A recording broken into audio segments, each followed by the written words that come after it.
music is so good. Don't you agree? Don't you agree? Anyway, as you probably know by now, I'm Sonic. This is AlphaISM Radio, and this is my post super late, really far after, and days later, Post-EVO edition. So I'm going to talk about EVO, but I'm going to try not to necessarily talk about things that people have heard about already. So I actually have no idea what anyone's heard about yet. I haven't listened to anyone else's post-EVO shows, unfortunately. The reason I haven't been able to do an EVO show is because I've been sick. I did catch that Ebola virus. If you guys weren't there, you may not know exactly the extent of such a virus, but let me guys tell you right now that it took me out of action for a while. I had to call out sick. Sorry,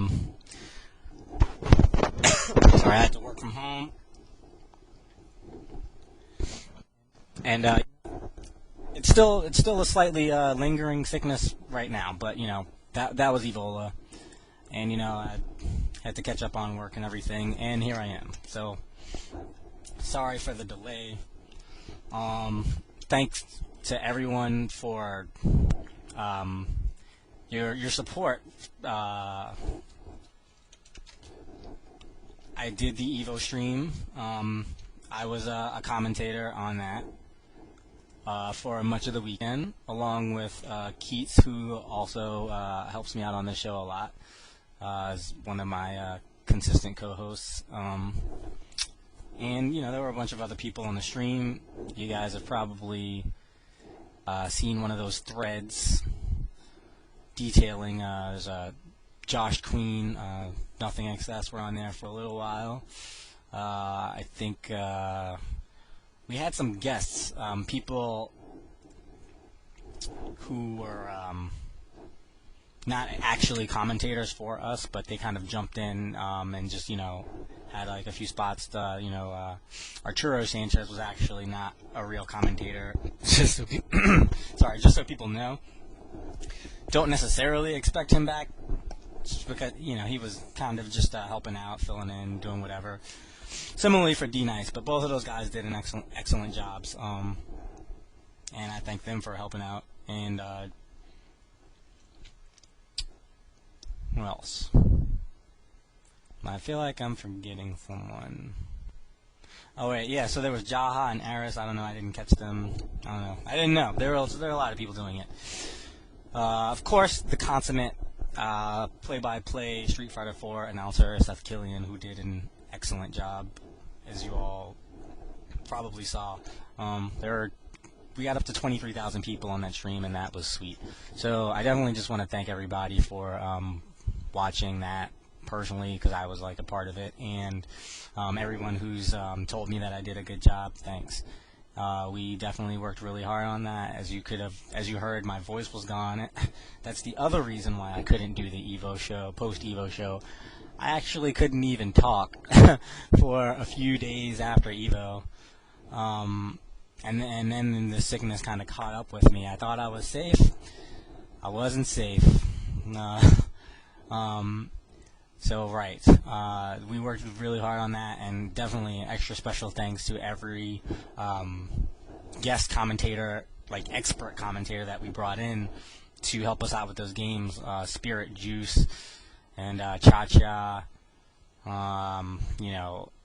You guys definitely helped out immensely, more than you know. I mean, as you saw, we didn't know a lot of the in-depth things about the game, but you guys not only brought your knowledge, but you brought it in a great way that was very palpable for the crowd. You guys were able to speak already. I wasn't really aware of the fact that you guys had so much experience with commentary in the past, and unfortunately, you guys weren't able to take control as you might have wanted to. We really didn't know that you had it in you. I mean, I don't mean to say it like that, but I've seen that you guys have had it in you. So if I have anything to say about it, then next year, when you guys come in, you'll you'll get to say some more. So hope that's cleared up, because I know that's been a bit of an issue. Oh, right, and the Tekken people, Markman and and Filthy Rich. That guy is amazing. I think I might have mentioned him on AlphaISM Radio before, but Filthy Rich is a player that just plays any game that's fast, and he's good at it. I respect him as a player a lot. I guess I should check this room and see if everybody can hear me. How is this going? Okay, anyway. Alright, confirmation. I can be heard. So, if you guys will just give me a second.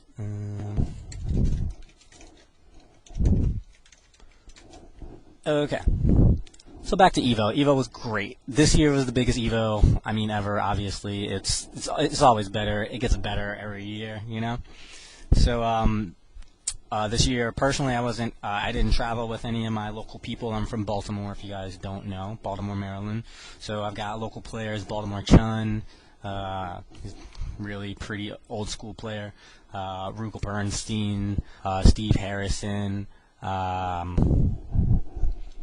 am I forgetting? Brandon Havok, who also will join me on N-Groove, fresh down version of AlphaISM Radio. So, you know, those are people that I'll often room with, but they didn't travel with me. I traveled alone, and I didn't really have anywhere to stay on Wednesday night. I got there a day earlier than all of my local peeps, so I had to stay with them. What was that?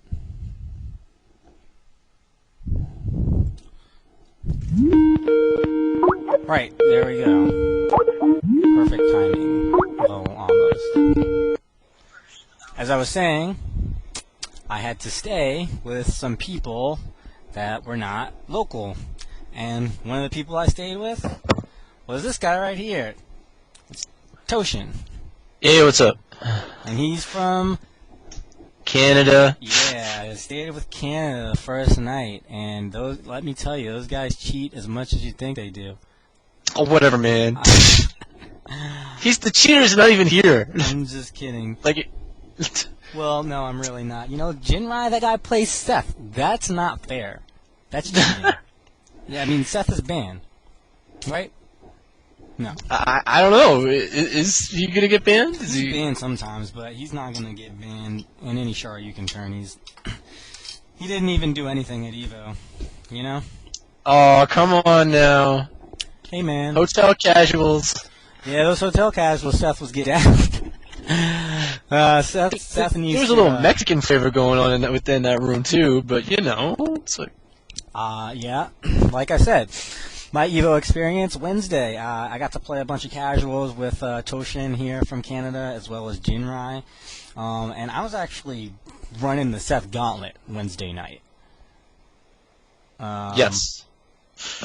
Definitely the Seth Gauntlet was being run. Oh, pause 1 second.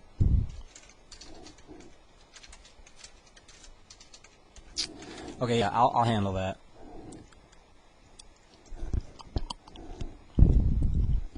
I mean, told to turn on my mic. Yeah. Is this all good? You know, I think what I'm gonna do is I'm going to lower your microphone just a bit from my side. Yeah. If I can. Do it up. If I can. He says it's better. How can he say it's better when you didn't even say anything yet? Well, whatever. Delay. He says it's better. I will. I will adjust the sound settings from my end just a bit. It's loud, but I just out the volume down. Put the volume down. Hold up. Hold up. Alright. Yeah, so there we go. I'm lowering you a bit. If you guys, just give me some feedback in the room, and I'll handle that. Anyway, back to where, as I was saying, yeah, I ran the Seth Gauntlet on Wednesday night. Like I said, Jinrai was there. Josh the Funk Doc. Yeah, Seth he was the there. Midwest, who was on, he was on the Midwest team, right? Yeah, he was on the 5-on-5, I believe. I don't remember seeing him in the 5-on-5 though. Who remembers the 5-on-5? It ended like what, 2:30 in the morning? God. Dude, I was asking people which day was the 5-on-5 today. Yeah, it was Saturday. It was Saturday. Sometime. It was sweet. So yeah, no, I also was playing Keats in there, so definitely don't think Seth is broken. But I do play El Fuerte, who people seem to think counters Seth. You're all wrong. Personal opinion. He can fight him though. Yeah, that focus 2 backdash, way too good. Yeah, he can fight him if you're if you're really smart and you're really particular. But if Seth knows what he's doing, I do think that he probably has the strongest offense in the game. I don't think he's overpowered necessarily. I think that he could be toned down a bit, but that's just my personal opinion. Seth's fun character. It's really cool. I hope that he is able to retain his design in the inevitable Next iteration. Yeah, the next iteration, SF4 second down. Dash down CE Turbo Hyper, name that we don't know about yet. Plus Alpha Dolphin Alt 4. For next gen consoles. Yeah, that'll be cool. Sad we didn't get an actual announcement on that. I thought they'd right. Yeah, do you know, if you guys didn't know, Ono-san did come up and give a little speech to us at EVO if you weren't there, and we expected an announcement. That was kind of what was on the schedule, but the announcement was kind of implicit on us having to wait for another announcement. Unfortunately, he told us that they just finished PC Street Fighter 4, so they gotta take a little bit of a break. The development team, but we should probably expect something in the future pretty soon. I think. Didn't he say SBO-ish, kind of? When is SBO? Isn't that soon? SBO is I want to say in 3 weeks, maybe 2 weeks. It's coming up pretty soon. Yeah.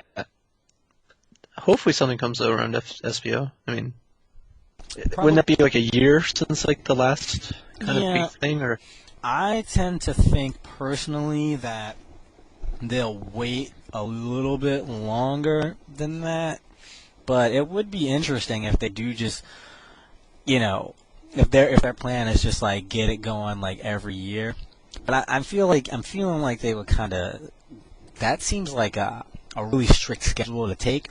So if they were to announce something after SBO, and then it came out in October, or whatever, that would be pretty much.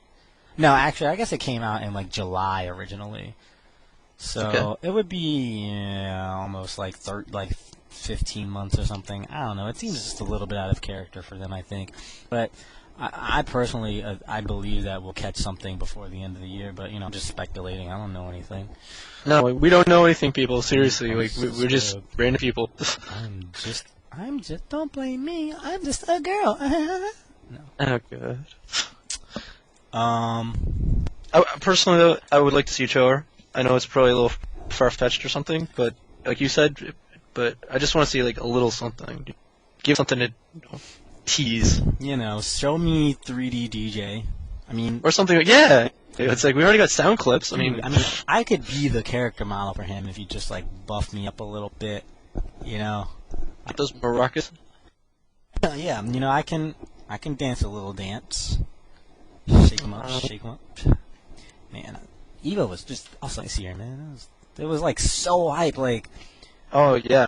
And it was my first year too, so me coming into EVO and I'm man, that's crazy, dude. It was the difference in EVO this year and every other year was like EVO felt like an event like you see on TV, basically. It's like it went from. I've been going to EVO since B5, so it went from just like our little thing to our thing that everybody else is watching all of a sudden. It was just insane. 23,000 people, and they're saying, many times that for as far as unique IPs. It's just so many people that looked at EVO and saw what it was. I heard it was the second most Twittered thing about that weekend or something. Nice. Trending. Wow, that's funny, because I think that #1 that weekend was finding marijuana or something. I think Twitter might have got hacked that weekend or something. That's really funny, because I had a message on my in my AIM when I got back, and my friend was like, "Haha, check out the #1 trending topic," and it was like searching for marijuana. I don't know. It was just, yeah. I think it got hacked that weekend. I think I heard something about that, but maybe I'm totally making that up. Anyway, but like in Vegas, it's like you're not gonna find any of that. What are you talking about? I know it's not there. But you know what was crazy was just I came home and I was telling someone about how I went to EVO, and this is someone I went to college with and I wasn't even really friends with. I just kind of mentioned it to him like offhand because he was wondering like where I'd been for a while, and I was like, oh, video game thing in Vegas, Evolution, and he was like, oh yeah, I've heard of that. I think I heard of that or something. I was like, what? Like, yeah, it's like that stun factor. It's like you are just like this random, like random guy that has totally no connection to the video game world, and he's like, oh yeah, I think I heard of that. This guy works.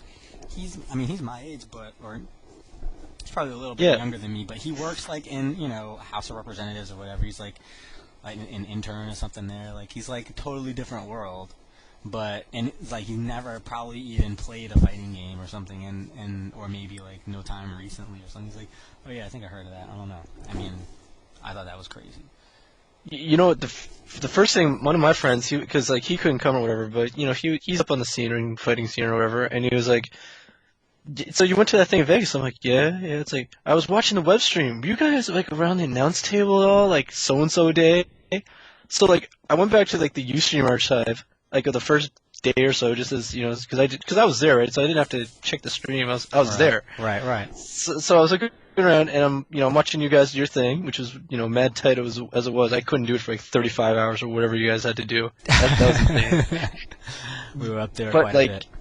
Yeah, and I was like, all right, and I'm looking around, and then I see myself pop up like behind you guys, and I was like, oh shit! I actually got on the stream. Shit. I was just standing there because Chiro was beside me, and he was like leaning over to me. I'm like, yeah. It was when we were watching Paul Jedi on the screen do his thing, and I was just like, wow, people I know are recognizing me like 4 time zones away, just because I'm standing there behind you, like the announce table. I'm not gonna have a claim to fame or whatever, but that's tight. Dude, I didn't even know. I don't think before this Evo that you can get 4 time zones away and still be in Canada. What the fuck? Geography, crazy. I was freaking out, right? Yeah, we're in that mysterious time zone, We're not just Eastern, we're Atlantic. Yeah, and I was like, what is that, like Newfoundland? I don't even know. Newfoundland? Oh, God. Newfoundland? I don't know. They got their own time zone, man. They got like a half-hour time zone. Yeah, dude, that's really weird. You guys, see, that's why you guys are good at rigging games, because look at what you do with clocks, man. You are oh, shit. all over the place. You were like turning the hands when nobody's looking. Turning the hands. It's like, yep. Yeah, roll back. No, it's not roll back. No, it's time to go home. Yeah. Or like, no, you still gotta work another hour, dude. Yeah. Yeah, fuck that. I'm out. Seriously, no. But no, man, because it was weird. Because I was on like every day because you mentioned the time zone thing. I was up every day at like the same time that I got up here in Vegas. So I was like, and where is here? Where do you live? I live in like Nova Scotia, like Halifax. Wow. I don't even. Yeah. What do you guys got there? Fish? We got ocean, seafood. Yeah. 1 casino. All right. It's good. I found some Street Fighter people. I'm gonna look into this. Cool. I give you the link to those videos. Yeah. Local players. I don't know if it's good comp or whatever, but I'll take it. No, I need comp. Comp's comp. Everybody gets better together. Exactly. So you were saying about how you're waking up at the same time. Yeah, like we're up at like we had to be up like 9 o'clock, 8 o'clock for like pools or whatever. And it's like I get up like same time relative here. It's like 11 noon, depending on when my nights are. And so I was like, I'm fresh, you know. None of this 9 a.m. stuff, DQs. I'm good. Let's do this. Uh-huh. I was loving that. Dude, it was rough for me. I Good don't... to be on the stream, man. Yeah, Like, man. seriously, that's I what went to bed like every night, like pretty much straight. I didn't go party. I didn't go to Voodoo, which was the club that was in the Rio. Yeah, I heard people were feeling that. I didn't seriously. go to the Brazilian topless beach, which apparently just got shut down for prostitution activity, which What? is Where was that? crazy, right? What the hell? We could have been out there, man, getting, you know? Ugh. Oh, that's right, man. It's on the list, man. Next year. Dude, they shut it down. They shut it down. It might be back up next year. It'll be like better. Yeah. It'll just be at another pool. Yeah. Hey, I've heard some rumors, man. I don't know, What? man. I probably can't repeat them, but I heard that Evo might be at an even bigger, badder, better bordello next year. You know what I mean? No, it's not a bordello. It's not going to be at the Bunny Ranch. It's going to be a bigger, badder, better casino resort. Something along those lines. Better. Like, I thought the Rio was the bomb as it was. Like, it's smooth. The Rio like, was sweet, and it's possible that it may be the Rio again. But I just heard heard some speculations. You know, Evo's still like probably like 340 days away or something like that right now. But it's gonna be next year. So if you didn't go, just go. Just go. You have 11 months to plan now. Put away $50 a month for 12 months. How much money? That's a lot of money. That's probably more than you need, right? Yeah, I drank more than I wanted, and I won more than I needed the same night. I'm not lying, people. What were you playing? I was just playing some Hold'em. I was playing with like the Gutterlock and stuff. Nice. And you just played your game. Oh, fuck yeah. It didn't take me as long as he did. Yo, okay, Strut Nagata, like, he's totally cool and everything. We went down to play cards, right? And I went for 2 hours. You know, I won my money, and I bailed. And then we went up back to the room. You know, it was Thursday, so it was like the off day or whatever. We were just chilling.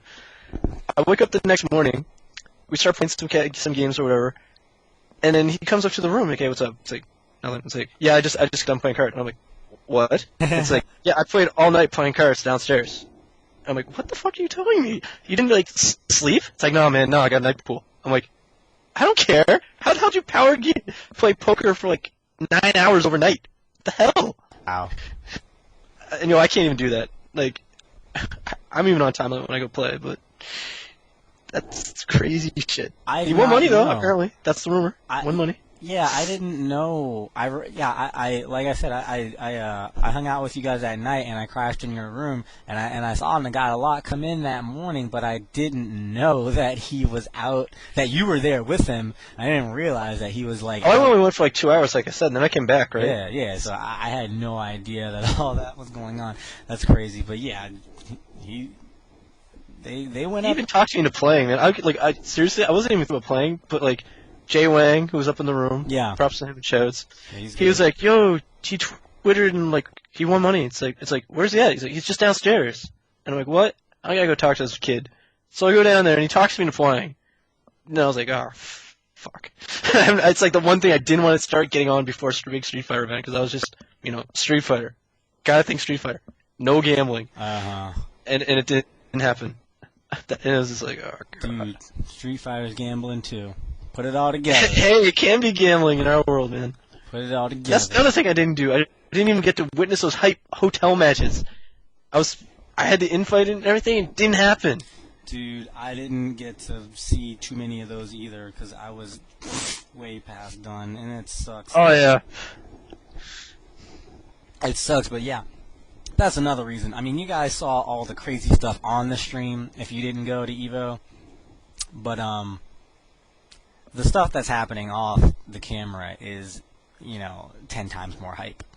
I tried to give y'all a little bit of that. I tried to take the microphone and kind of throw it towards the crowd a little bit, but I kind of got the signal to hold that down a bit because the crowd's kind of rowdy and we can't control what they're saying so much. Wasn't the crowd rowdy? Like, Jesus.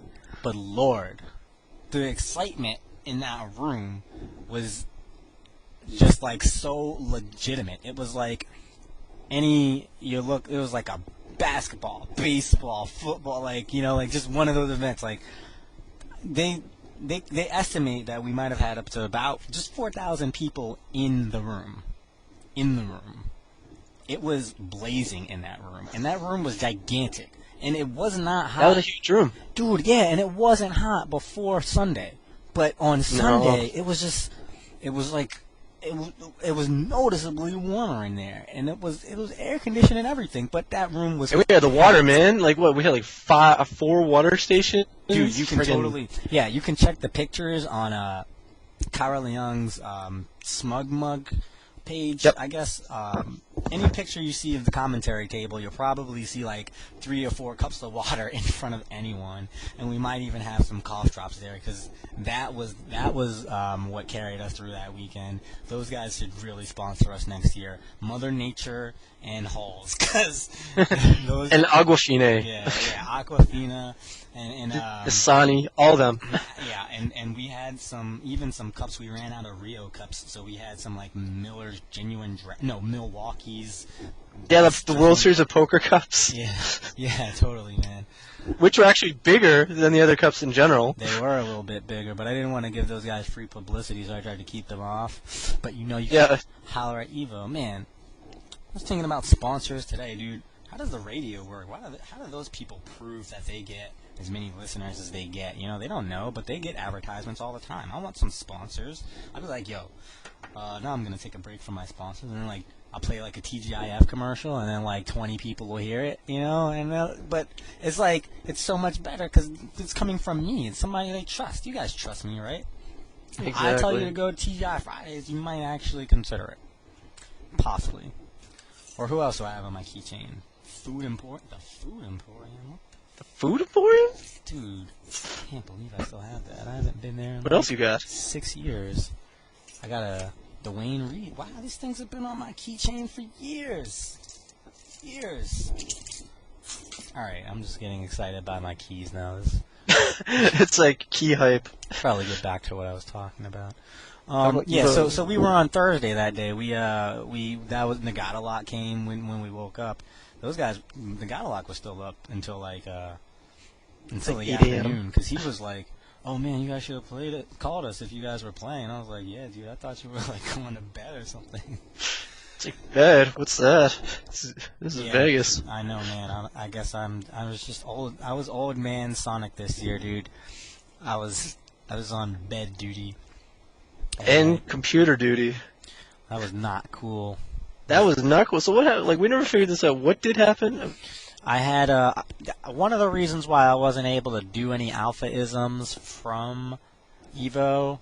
I had brought my brand new laptop, which I was all excited to be able to use, because I've never owned a laptop before, and I was like, sweet, I'll be able to like record stuff and just do interviews and everything, and I'll be able to like check my email, and like I'll be able to see what's going on from the like other side. I'll check the forums, and then I'll be doing commentary and everything. Keep on the up. Go on IRC. No, my computer starts to blue screen every 5 minutes. In my hotel room. In Toshin's hotel room, like, this is like on a timer. Like, 5 minutes, boom, thing blue screens. And I'm trying to like Google to find out what is the problem, but I only have 5 minutes. And like, if my 5 minutes are up, then it's gonna restart. So I kind of tried to fiddle with that for a while. I never really got the hang of it, so I just kind of left it there. I was,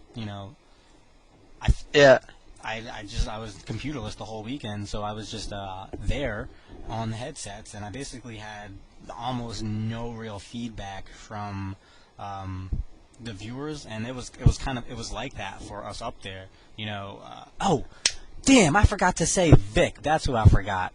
Vic, commentary. Freaking dog face. Craziness. Dog face. Oh my god. Impeccable. Props to dog face. It was, man. no, we couldn't, we had to have him up there. Like, he said some of the most, like, appropriate, like, most memorable things. Fuck Vic, dude. And if you don't know, go get the IGN subscriptions. Definitely. Because it's in there. Uh-huh. You can hear Ski's voice give out in HD, apparently. Yeah.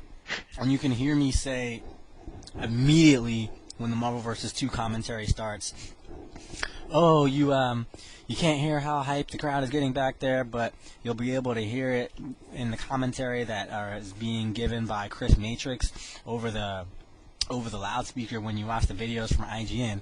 Sorry, I was totally wrong on that. Like, I was 100% off, and it's so hilarious that it's immortalized on the IGN videos. I'm saying, on these IGN videos, you'll be able to hear it, but you really can't. You can just hear me talking like a dumbass.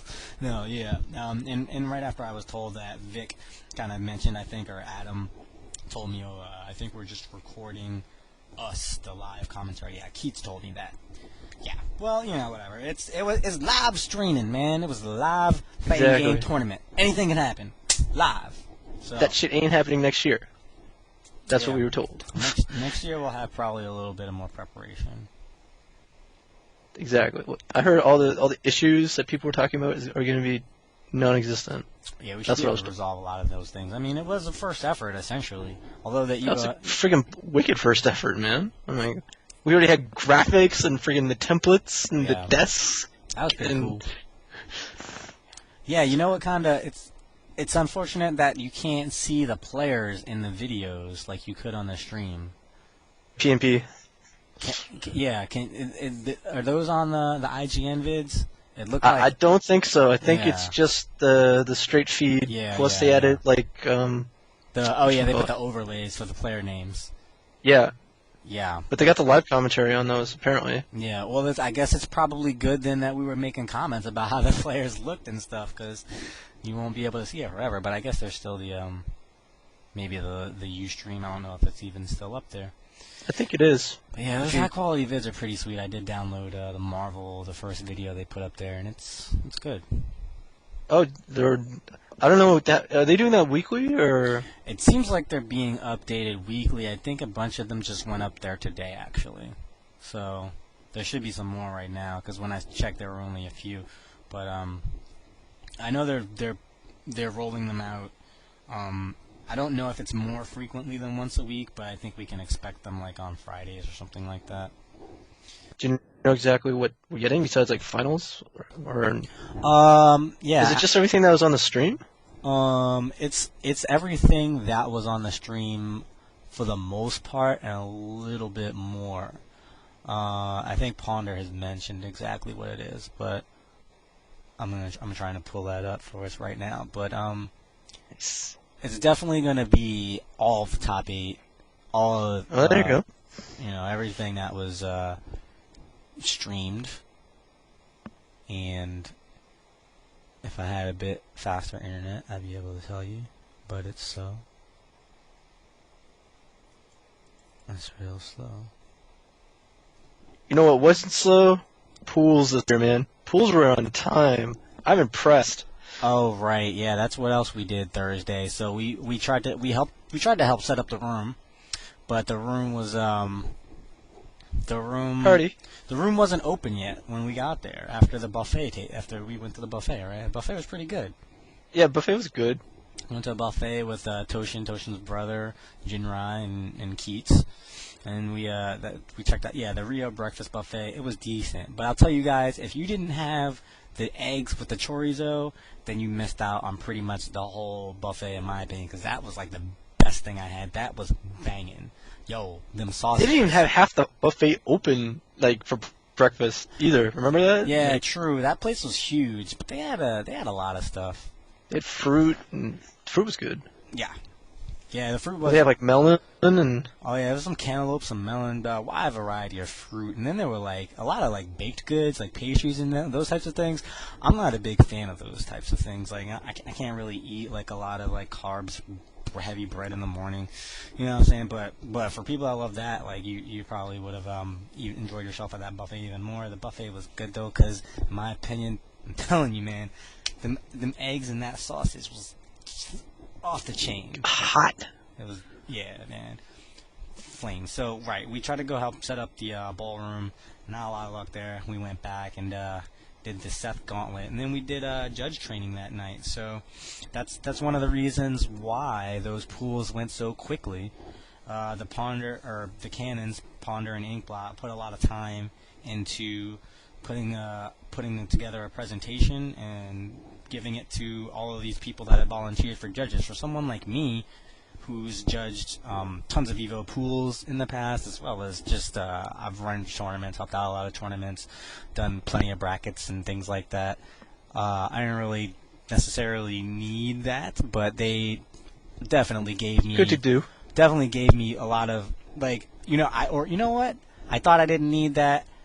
You needed it, like seriously. I did need it. There's always going to be something coming up. They gave us specific rules for their tournament.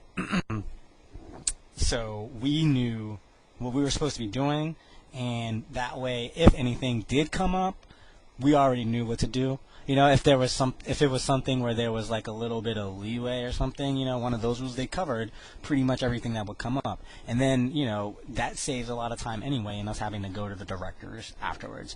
So anyone who's running a tournament in the future has definitely something that you want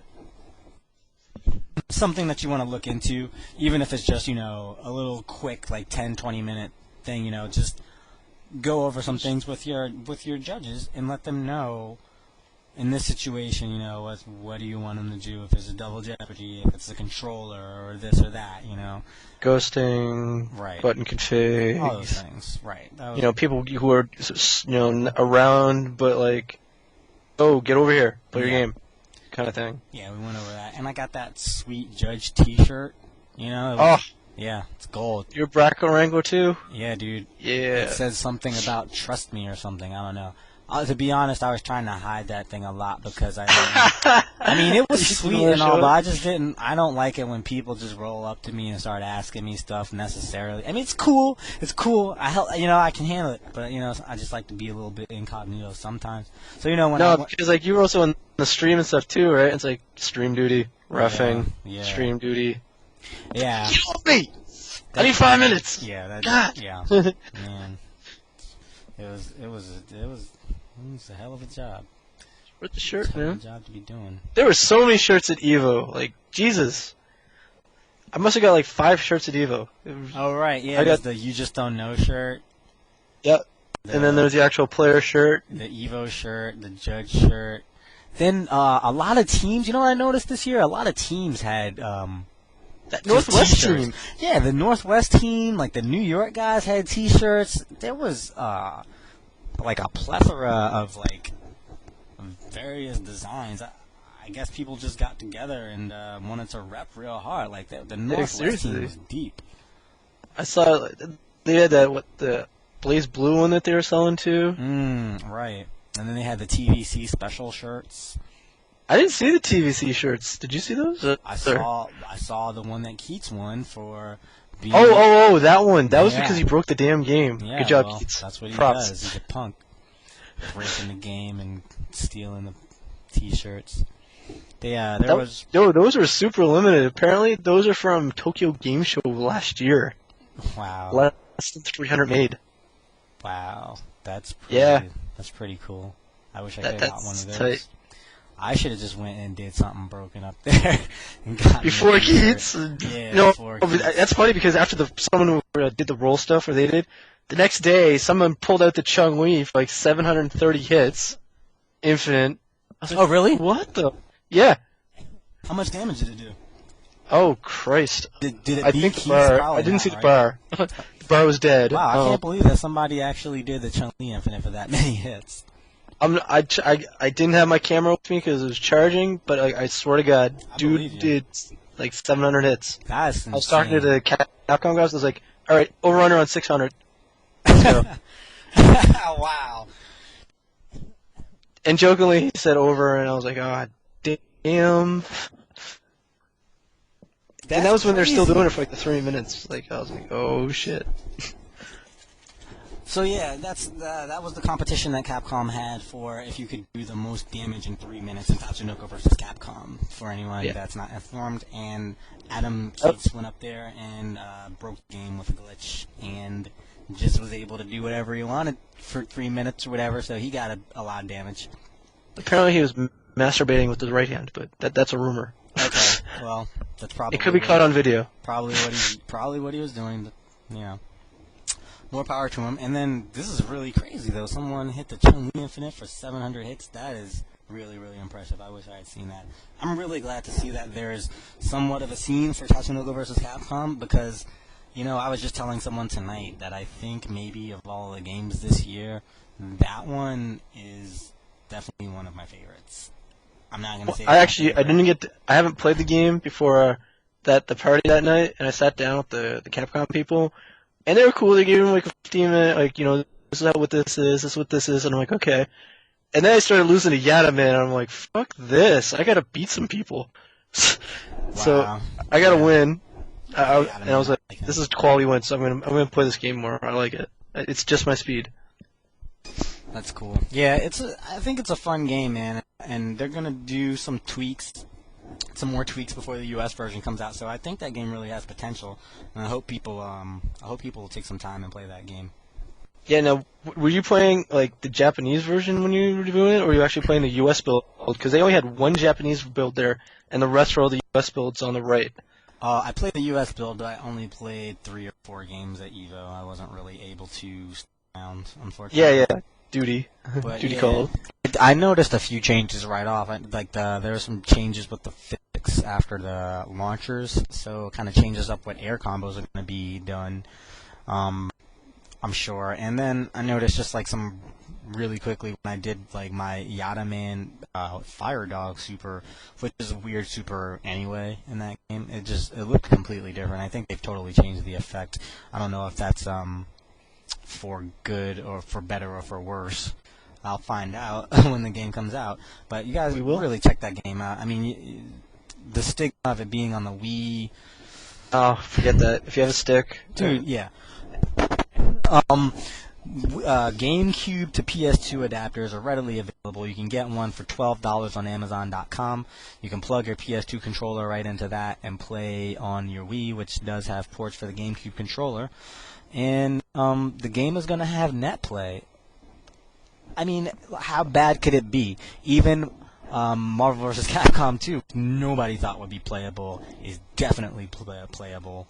More on that later. But yep, I'm looking forward to Tatsunoko vs. Capcom, and I hope you guys give it a shot, because it's going to be sweet.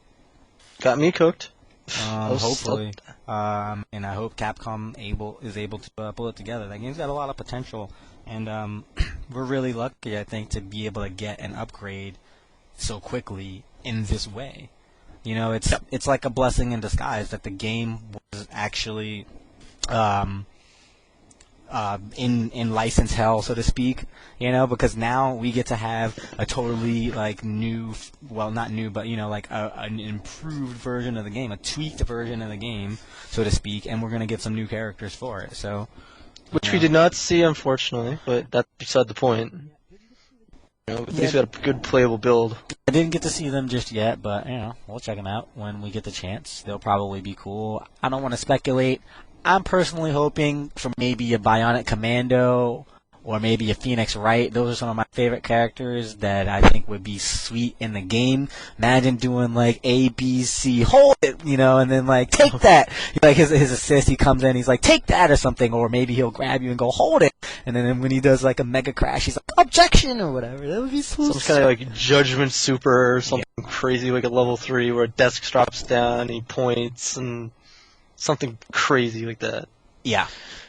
So, I don't know. I think, and I also think that maybe on the Tatsunoko side, dude, if the Samurai Pizza Cats made it into the game, I would flip. Oh god, don't go there. I would flip. Look, man, if they're bringing the game to America, then they're probably scouring their American licenses, their shows that were ever aired in America. This is just my speculation, right? So we're going to get a few Tatsunoko characters. Which of their characters are popular in America? Really, the Speed Racer and the Samurai Pizza Cats. And, those guys, I think, if they make that game, dude, I might even buy 2 copies of that. Just that's service for me. I want to see those guys. I mean, maybe. Yes, also want Speed Racer. Man, those would be so cool. Speed Racers, level 3 could be Soki's, and it'd be a level 5 if it's 5 levels, and he gets in the Mach 5, and he has option B and option H, and he can super jump with it and spray you with oil and just like bump you and crap. That would be sweet. Launchers would be like the 2 discs from the bottom of the car or whatever. Or something Man, crazy. come on. There's like so much potential with these characters. I hope they can get those licenses or something. But, we'll see. I don't know when it's coming out, but I'm waiting for that. It will be out before EVO. Yeah. That's all we know. Yeah, it should be out for next EVO. Also, there was the VIP party for you guys, jumping back to the EVO topic. VIP party. And if Buffet was hot. The VIP party had a buffet. The buffet was good. It was a wide buffet. There was a lot to eat there. There was big, huge burgers with Dogs. big, huge buns, the hot dogs, like a lot of different salads. It was a huge spread. I was sad that I wasn't really that hungry at the time because there was so much food there.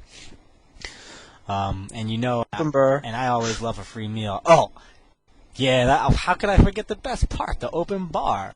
Open bar. VIP party, folks, open bar. So if you come to EVO next year and you help out, then you can probably get into the VIP party. You help set up, and then you got an open bar for Thursday night. A great way to chill out, relax, and get ready Hang for with your people. tournament. Yeah, meet people. They had all the setups going. You could do total casuals totally. and everything for you. Yeah, I mean, No it was lie. totally. Yeah, sorry, it was totally video game party.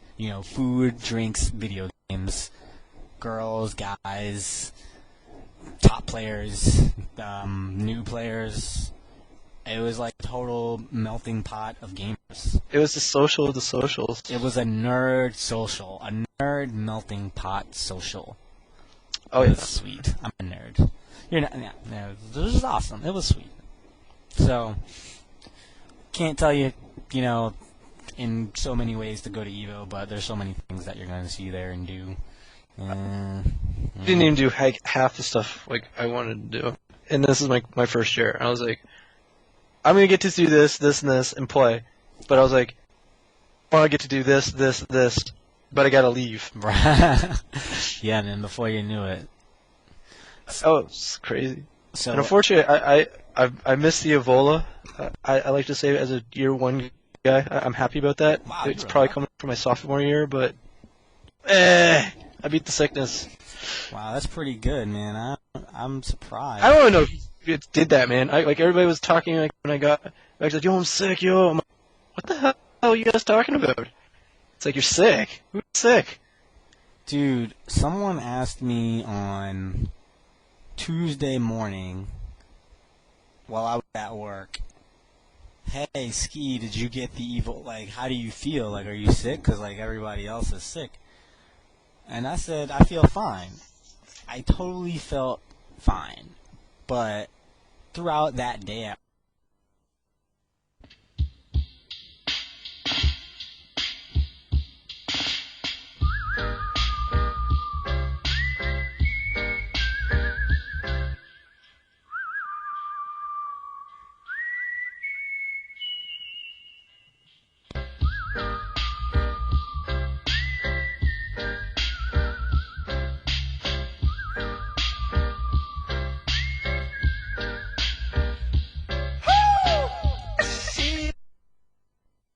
I am morning till till 11 p.m.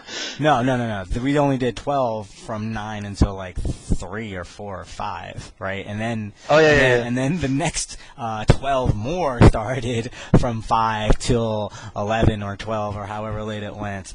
So that was 24 pools, man, 40 some people, and I ran pool number 1. Oh, God, you were in the corner of death. I was in that corner.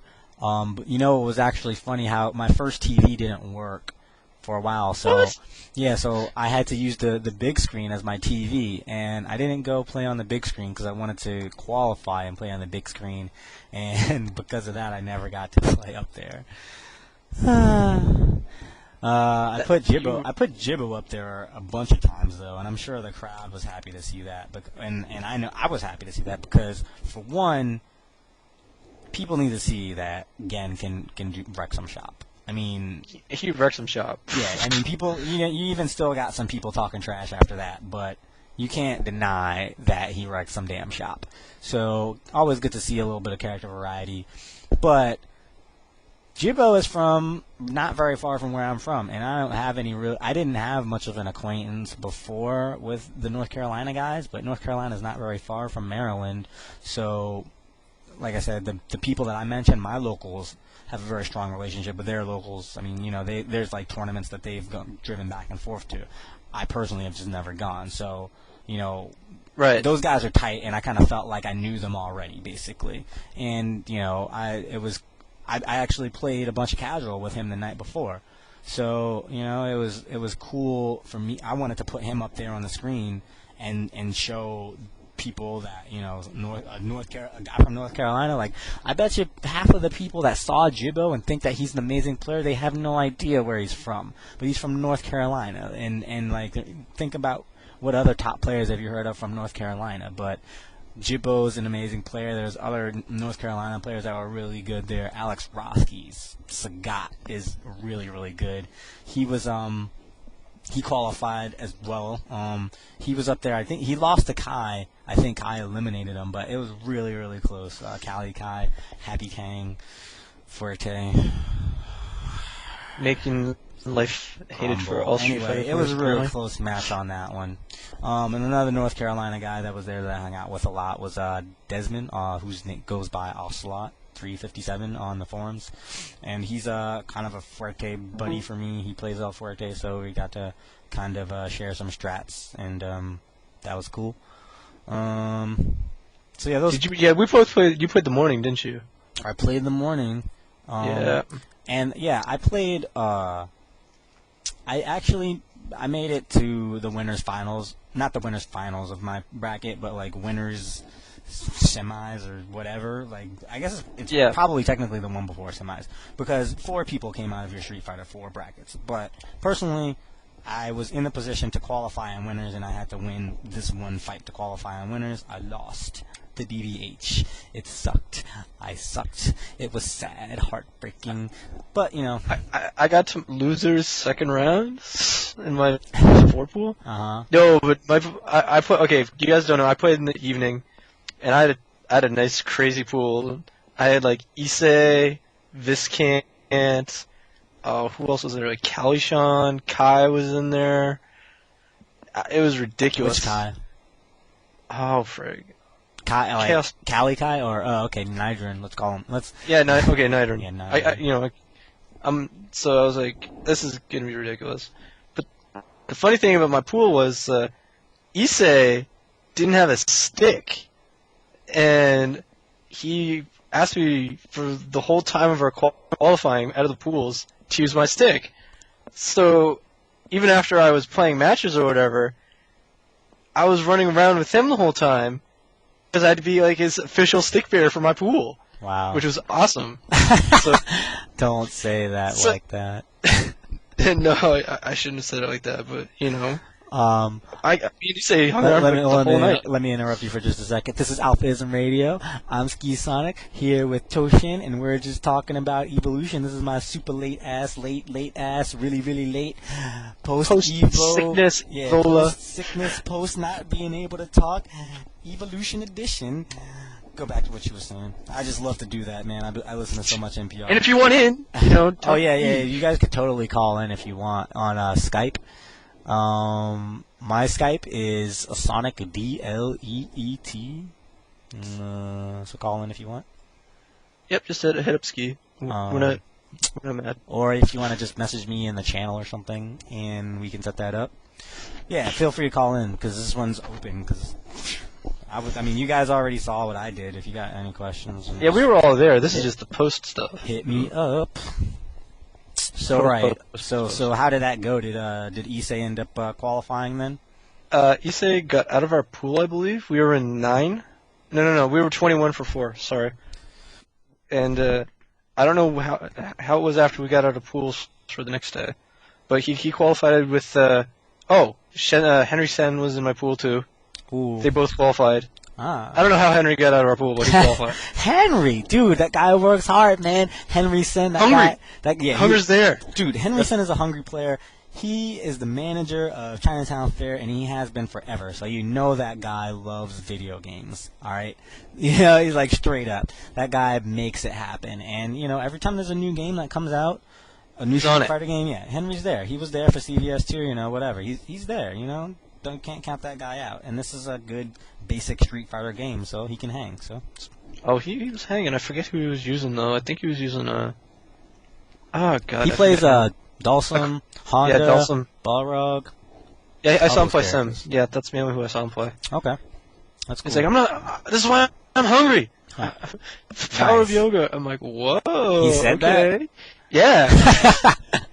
You had to be down in our pool, man. This is like so much crazy hype shit. Oh, People talking. man. Like, yo, I'm just here giving this tournament stick for Issei, man. That's funny. So good. You know what? Because you know what else broke of mine? Not broke. Like my computer didn't break.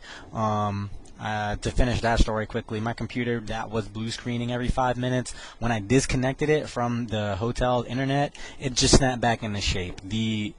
The drivers in Vista apparently weren't compatible with the free hotel Wi-Fi or the free hotel wire internet that I got, and I guess it was only a 3-day limit. When I got the chance to just use the pay for wired service, which it somehow prompted me with after I guess I used up all my free time, it just started working again. So that was cool. But also my camera didn't want to work all weekend for no good damn reason, so I wasn't able to record any cool footage either. I felt like so disconnected, I totally wanted to be able to document this Evo so I could bring something better for AlphaISM than just riffing off the top of my head, but I was so busy and my equipment failed and I just didn't have the time to attend to it, so definitely I could link to my apologies. photos, but I don't think anybody wants to see me with everybody who I met, unless you guys really are bored. I mean, photos are photos, man. It's cool. It says Evo, man. We were all there. Sure, Exactly. Link them up in the room. People might check them out. Yeah, might as well. I'll do it. If anybody's not over on Capcom Unity, I'm over there. I got a discount. Cool. Live with it. Oh yeah. Just chilling over there. Yeah. A quick aside. You did mention you asked what's going to be in the IGN footage, and I should probably go ahead and mention that's all. They said Inkblot said all of Sunday, so the whole stream of Sunday. That was pretty sweet. As all the top 8, all the exhibitions, so that was the Tekken, the BlazBlue, all of that was streamed Sunday. The Street Fighter 4 5-on-5 exhibition will be on there. Many of the Street Fighter 4 semi-final matches, so probably all of those that were streamed, and some pool play too, so probably those early matches that were played on the big screens. Like probably see Jinrai, Seth losing, probably see Jibbo's Gen winning. Gen. And he says some SD HD semi-final matches and some Soul Calibur 4 semi-final matches. So seems like pretty much everything that was streamed. And it will be high quality, and it will be out much faster than any EVO DVD could be. And I guess I'm probably going to stop plugging that because I don't have to anymore. But you should definitely check that out because it's totally worth it. And I'm on there. Come on. All raspy voice and yeah. Oh yeah. god. I'm on there all raspy voice. I'm not smooth, sexy, ski sonic like I like to be. But Seth said he liked my voice raspy, so he thought that one was sexy too. I plugged my photos, so if anyone wants to go gawk at them, go gawk at them. Uh-huh. So where were we at? We're at Friday. Were we at Friday still? Yeah. For stuff. Yeah. Checking my notes. We were on Friday. A lot of pool play there. A lot of really good players qualified. Story of my pool, like I said, I made it to the winners, whatever, to try to qualify. I lost to BBH. You were a match out for apparently, yeah. Yeah, BBH played Bison. Tough match for El Fuerte, and he got the best of me. Then, so he qualified out of my pool. I went on to play Jibbo, which sucked.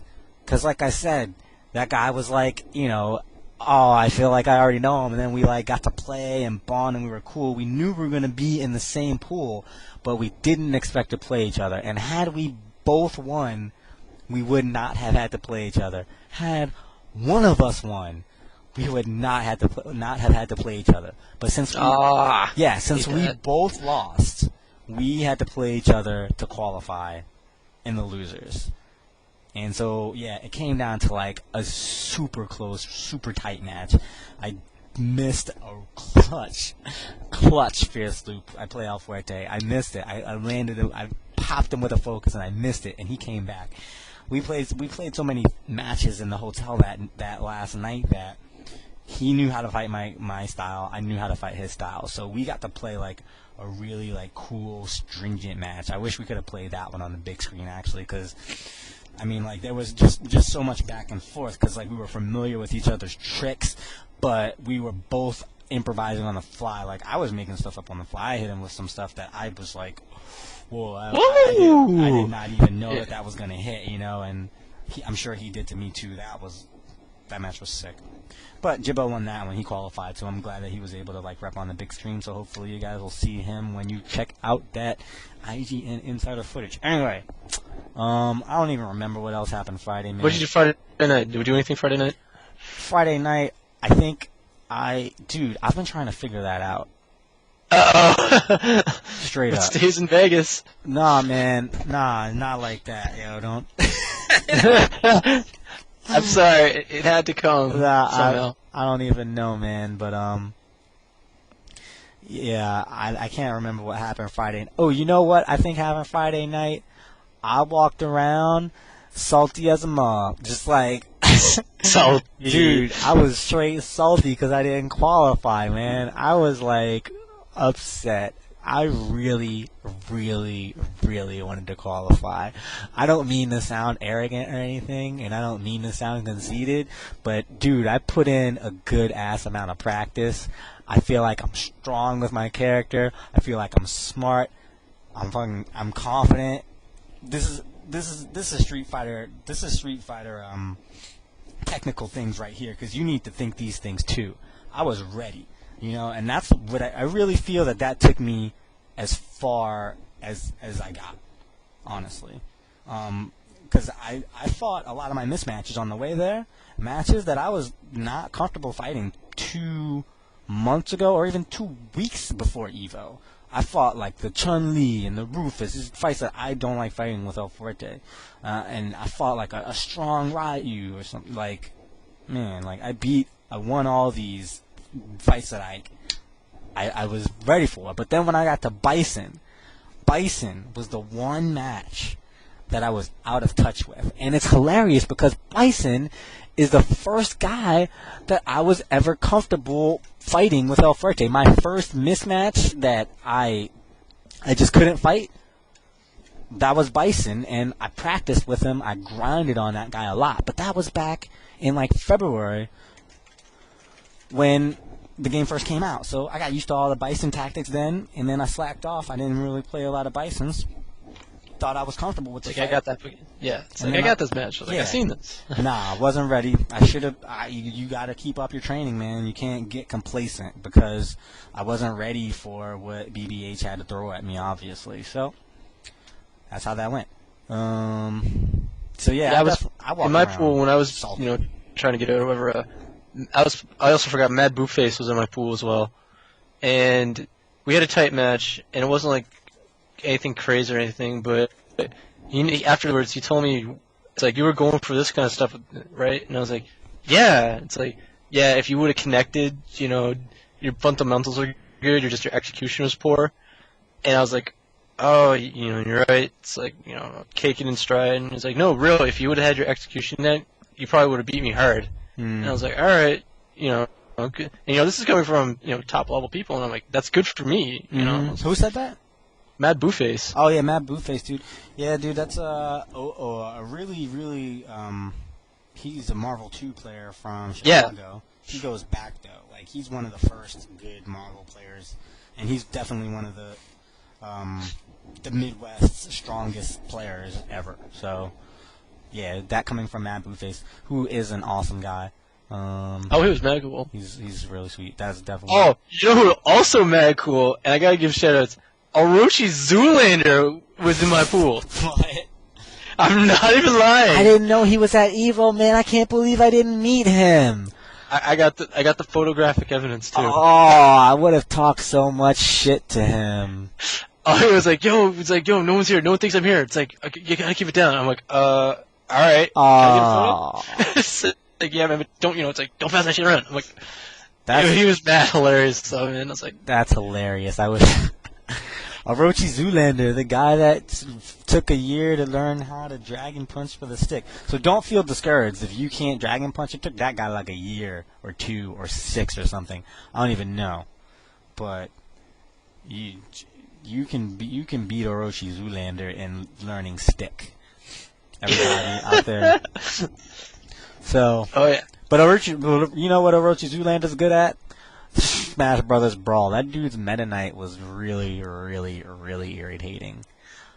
Not to change the subject, but Brawl was at EVO. Brawl was somewhere at EVO. in a corner. I never saw it once personally, but it was there. I think they were playing it behind like the Blaze Blue stuff or something. I don't know. I didn't even see Blaze Blue. I got dude. Talk about Okay, that later too. the whole back of the Blaze room the Blue first now. day was Blaze Blue. Yeah, let's talk about forget Blaze Blue Tekken right now. Forget Marvel. It was Blaze Blue. There was 180 people in the back. Exactly. It was ridiculous. 180 man BlazBlue tournament singles. That is ridiculous. Like that's more people than were in the Guilty Gear tournament. Mind you, the Guilty Gear tournament was $10, and I think the BlazBlue tournament was $5. But whatever. It was $5 a head or something for like 3-on-3 Pokemon style. Yeah, I don't know how much the singles was, but whatever. You had people that came to EVO specifically for Guilty Gear, and I mean not Guilty Gear, for BlazBlue, and that was a side game. But I don't know, BlazBlue, personally, not my cup of tea, but I'll play it. It's cool. Like, I enjoy a game where I can move around a lot. There's a lot of just options for movement and mobility. Definitely though, I think an offensive oriented game. But it's like definitely a good base of a game. It's gonna be cool when I think the game develops more. So post-patch, there's supposedly a big patch coming to fix some stuff in the next month. That'll be cool. Which will change everything. Yeah, that should be coming out. So we saw some really cool BlazBlue players. Specifically, I want to just Heart Nana, of course. That guy is amazing. That guy's one of my favorite players, and he's been one of my favorite players for a while. I'm a fan. I love to see that guy play. His rush down is just impeccable. Those staplers, man, dude. He is down to rush you down in any game he plays, and he rushes you down the right way. He risks proportionately and like intelligently. When he's gonna take a big risk, it's gonna be a big risk that's gonna pay off well. It's like in poker where if you're gonna chase a straight, then you want to bet it to make sure that it pays off right, because you're going to lose that the majority of the time. So when it does pay off, you want that to win. You want the payoff to be worth it. Just to make it's relative. Right, really concise way. Like, just don't pick me apart. I don't play poker. I'm just saying. No. It's like you want to make sure if you get there, you want to put in enough money so it's like you're gonna be paid when you make your hand. Right. Which is So that's how Nana plays, dude. He when he risks it, it's a smart risk. It's gonna pay off, and he's gonna make it hurt. So I just love to see him play because of that. He's smart. When he takes small risks, he's able to capitalize. He's intelligent. He'll like maybe trade some damage for Oki, and then take like smart risks. So that's a good player. Check him out. Apparently DS is telling you to reference some Time Lilica. Oh yeah, man. He played Time Lilica in Arcana Heart, and Time Lilica is a character that can basically hit you once and kill you. She's an execution-intensive character. She can hit you once, do her little flash step loop, or whatever this move is called, juggle you for a number of hits into a time super, which will actually freeze you, and you're frozen. And after you're frozen, then she'll combo you again, and then she can kind of loop you into being frozen again. And Rob Hartnana was really the only player in America with the dexterity to play that character well. Really, like, so that tells you something about Hartnana. I mean, the guy's strong. He said, and he was talking to me a little bit, and he said that the U.S. game is really, really still in its infancy compared to what he plays over there. It's all top level and stuff. So I don't know if he was like saying it's like, yo, U.S. sucks right now, but he's like, the game just came out, and a lot of people over there wouldn't be doing the same stuff we're doing. No, I don't play a lot of Blaze Blue yet, so I don't know fully what that meant, because I was trying to pick up stuff being there, but he said that we got to pick up our game over here, pretty much. Yeah, so. And he didn't mean it to be in any insulting manner. No, he was just observation. And yeah, I think that his comments might have been taken a little bit the wrong way, misinterpreted a bit on the stream. Look, yeah, he doesn't actually only play girls exclusively, although he does play mostly girls. And he was definitely confident in his game, and I was talking about that earlier. You know, you don't want to go into a tournament and not think you're going to win it, because if you don't think you're going to win it, you're probably not. So, I mean, even if you think about it artificially, just don't think about losing. Think that you're going to win. Oh, man, I had, was this real or was this a dream? I think I actually had a teacher say this to me. No, wait, this must have been on TV. I don't know. Somebody said you want to think about yourself. Think about these things like positively. Think you're going to pass the test. Think you're going to win the tournament, even if you don't. Even if you know you're not. You know. This was actually one of my professors. He said, like, go think about you're going to study or something, and even if you're not or whatever, like, just think about it that way. And it's the positive reinforcement. Like, your brain will change its way of thinking if you think that way enough. So, going to these tournaments with a positive mindset, think about your training, think about what you've done, think about what's been successful for you, and try to put that into practice. You can't get discouraged if you lose because you did your best. This is kind of one way to put it. And that's why you don't want to try to play too much out of your game. Just try to play your game and do the best you can. You're not gonna train up 100% in a tournament. Tournament's more about executing.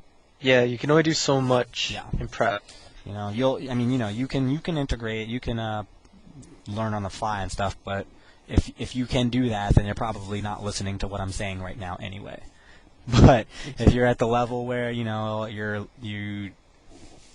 are still trying to find what like the answer is for you as far as doing well in tournaments, then consider that. Man, we've gone really far off topic, so back to Saturday. Yeah. Let's just go right ahead to Saturday. What's HDR pools? Oh man, I didn't see any of that. What was I doing? I think I was running my MVC2 pool around that time. Yeah, the other corner of death. Yeah, man. You know what's funny? I had a really good Marvel pool, dude. What did you run? Which one did you run? Marvel A. Oh, you know what? I didn't run it. I didn't have to run it because I couldn't. I slept in a little bit that day, just a little bit, but it didn't start till 1. Yeah, exactly right. It started late a little bit, so I got I got there in time. I slept in. You were there, so yeah, and I got there in time, but my pool had actually already been assigned to someone else because they just started handing out the assignments before I got there. So it was handed off to Murphigator from. Big up to Murphigator. I want to say Wisconsin.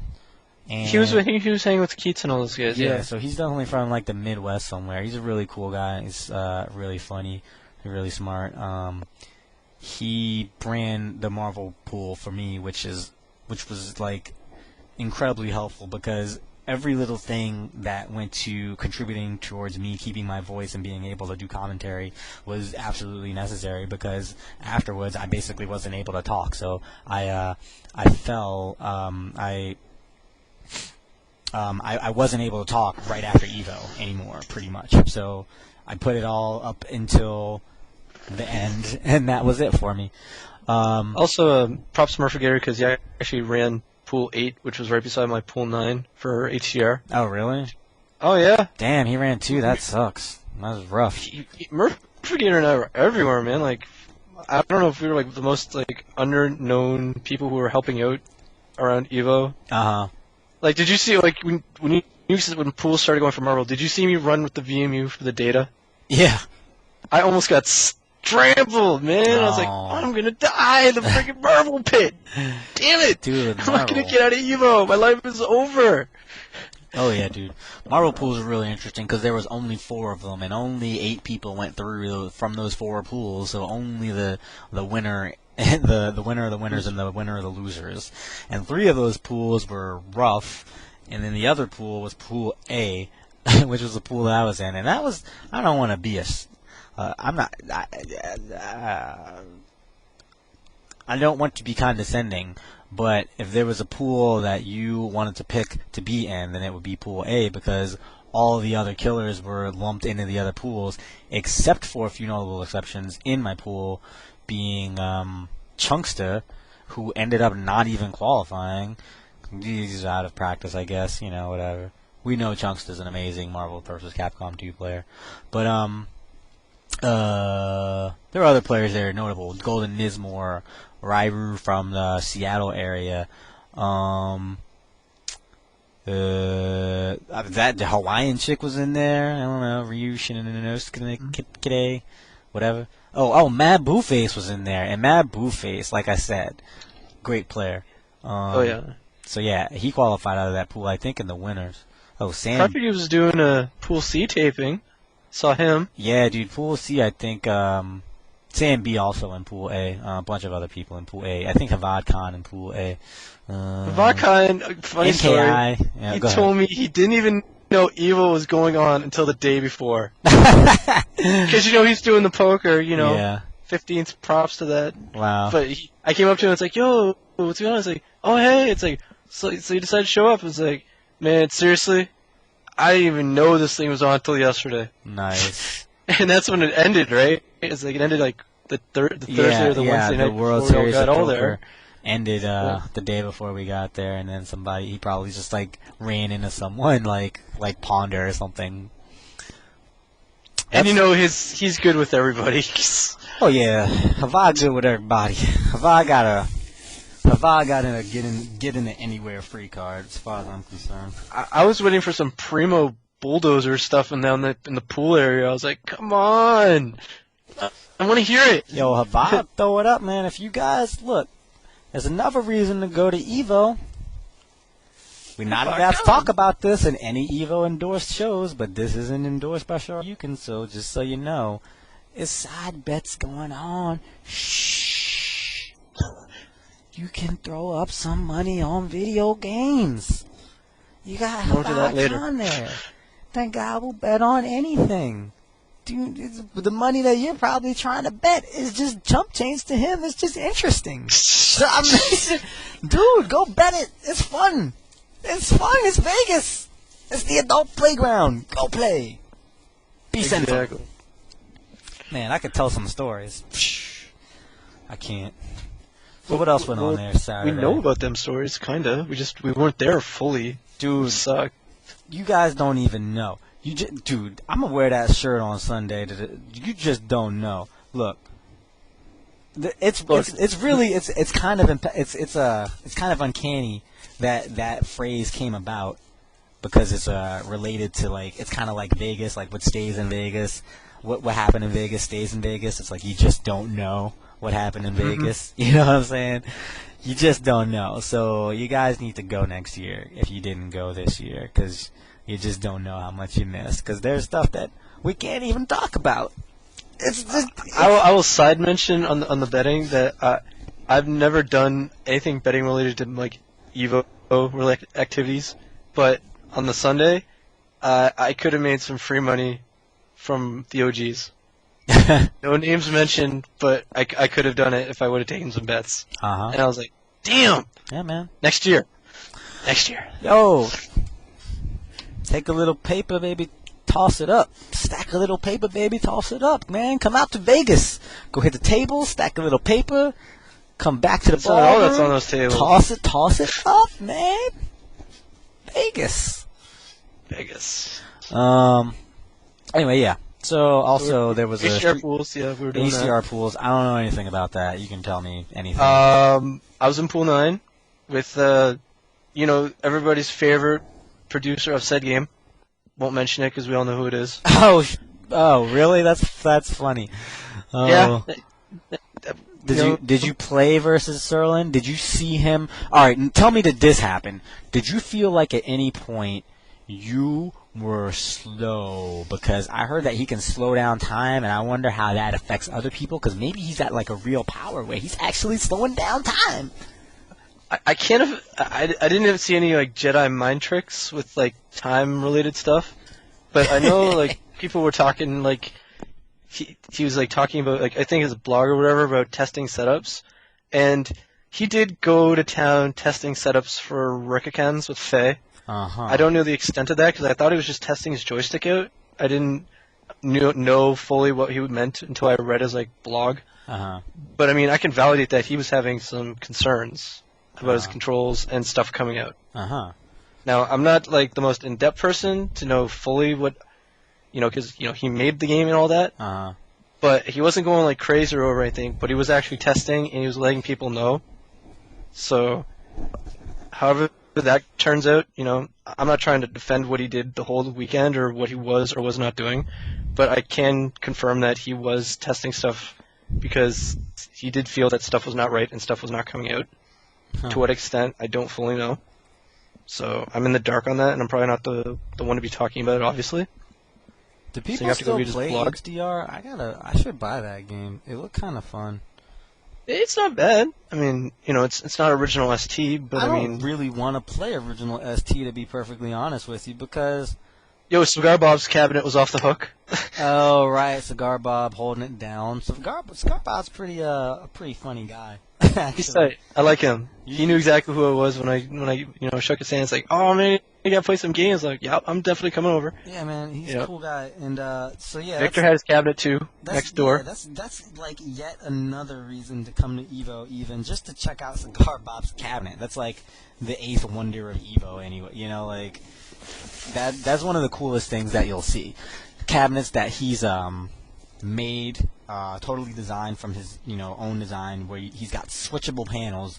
You can play on American or Japanese stick on either side. And I guess he's got probably like I know he's got a ST in there, but he's probably able to switch it out to whatever. I think he's got a couple things. Yeah, I know that Hydra has like a custom Cigar Bob cabinet that he played Hokuto no Ken with. So that the Cigar Bob cabinets are just cool to check out and play on. Oh yeah, and it was highly found and accessible. So I mean, if you wanted to play, you probably could have got a game in, no question. Just gotta get in line, and lines weren't bad. Yeah. Oh man, you know what I forgot to mention? What? Real quick, the on the topic of BlazBlue, there was another player that was really impressive, Wuku. Because yeah, I heard about him. Now Wuku plays my character Rachel, so I'm a little partial. But I think he's Korean or something, but he probably lives in America for some time. But that guy was good. That guy was he OCV'd so many teams that the tournament just ran faster than anyone expected. Like that guy's Rachel was really good. Even to the point where Heart Nana really expected him to possibly have an edge on other members of his team. So, like, Heart Nana wanted to play him and try to take him out. And that's really one of the reasons why you saw Rob even start that match. And he ran through the team and OCV'd them. But, strategically, the reason that he went first was because he wanted to make sure that he played Wuku before anyone else. So that was pretty sweet. That worked out really well. So did you also see him versus Mike Z, that match? It's on YouTube. I watched but Rob I saw it in versus. person, but that was crazy. I did watch Rob versus Mike Z on YouTube recently, and Mike Z put the hurt. Power of science! Damn! He put the hurt on him in that fight. That he really did. It was in the team tournament, so it was just one game. But even still, he really. Rob will admit that he was not ready for all that. Like he didn't expect it. Essentially, he didn't expect it, and Mike Z came hard. He landed them 720s real fast. But you can hear the crowd. It is like Mike Z is a superhero out there. They're like dun dun dun dun dun dun. When he hits that 720, you hear the whole room light up. Anyway, that's all I really wanted to say about BlazBlue. There's probably other great players there, but I didn't really get to see much of the game, unfortunately.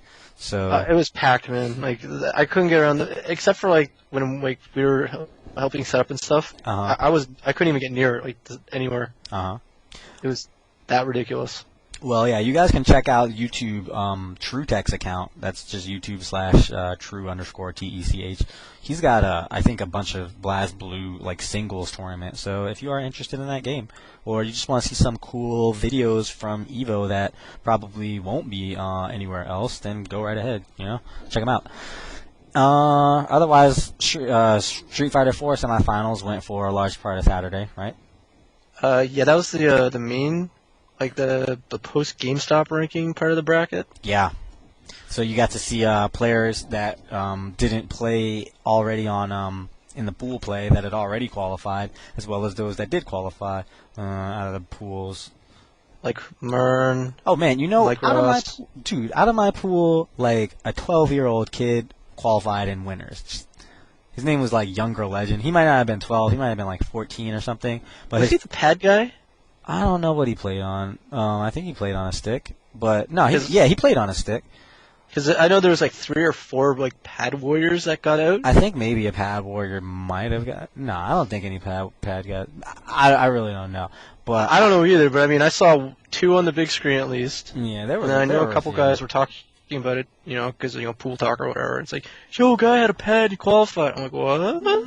Pool pad, what? There's some pad players out there, and it's, they can hold their own.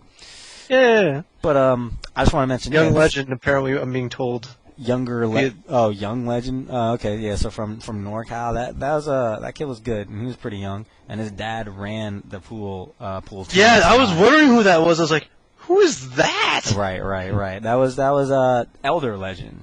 So that's pretty sick, right? Young Legend and Elder Legend, right? How hot is that? And families, families come into this. His dad actually played the game. He was just I didn't know that it was PS2 or PS3's tournament, so I don't even have my stick. But he actually plays, so that's cool, right? Nice. I didn't even know that. I just thought it was some guy, Nice. Sorry. Families. Yeah, that's pretty sweet though.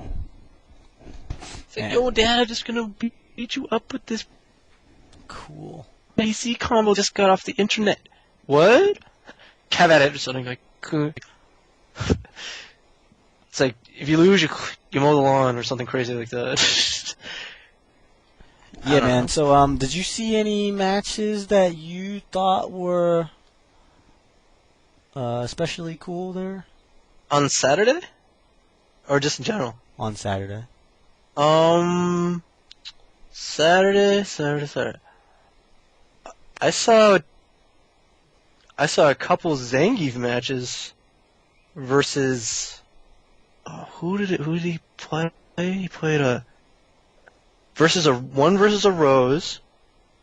I don't know the guys' names or whatever. This is just me walking around randomly. Mm-hmm. And I saw another Zangief match versus a Sagat match, and that was pretty good. It was because the Zangief player was getting in. Mm-hmm. I was with ease. He was getting in. It was ridiculous. I was like, what? Yeah, and he was getting SPDs and SPDs off. I saw a couple more Rose matches.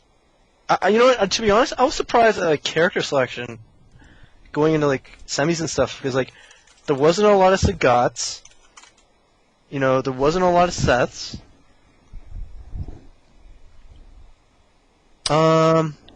I've got to go check something, so I'm gonna need you to take this for like 2 minutes. Keep talking. I'll try to do my best. Okay, people, if you need something asked, flood me, because, I'm gonna ramble. I saw the Mike Ross matches, also, he said he was cold. He was talking about, it's like, man, I haven't come in these matches cold, I didn't plan. I'm like, dude, it's alright, seriously. It's like, I've been playing pool play for the last 2 days.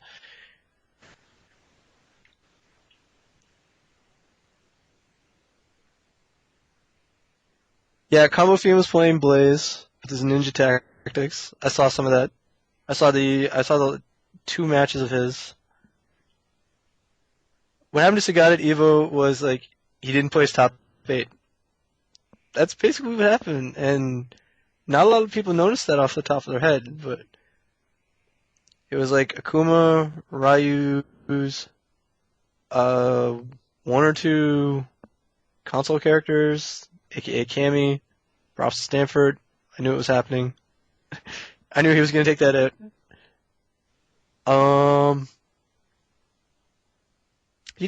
Sagat just didn't show up. Seth said he was going to show up. No Seths.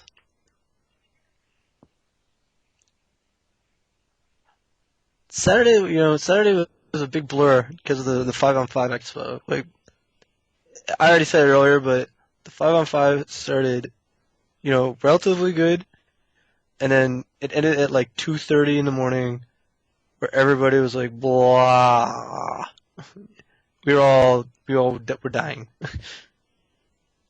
Yamanu didn't go. Yeah, there were some Rogs. Cammy. Yep. DS knows. Keep going. And I totally forget.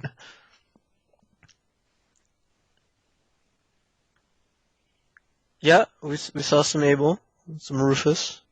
I didn't see a lot of Abel though, so.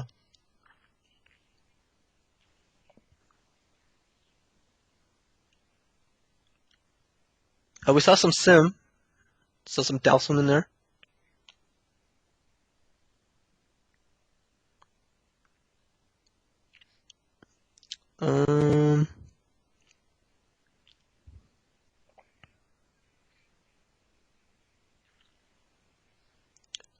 Daigo did his thing on Saturday when he played his first 2 matches.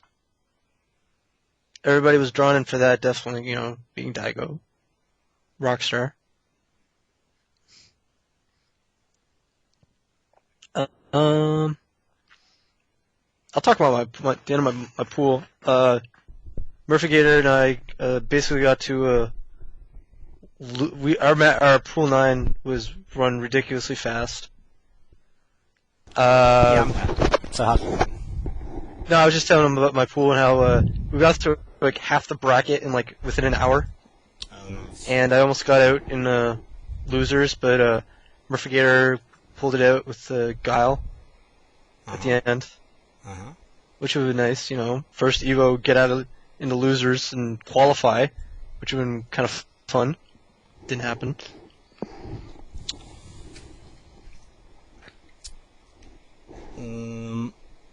Yeah, so I guess, I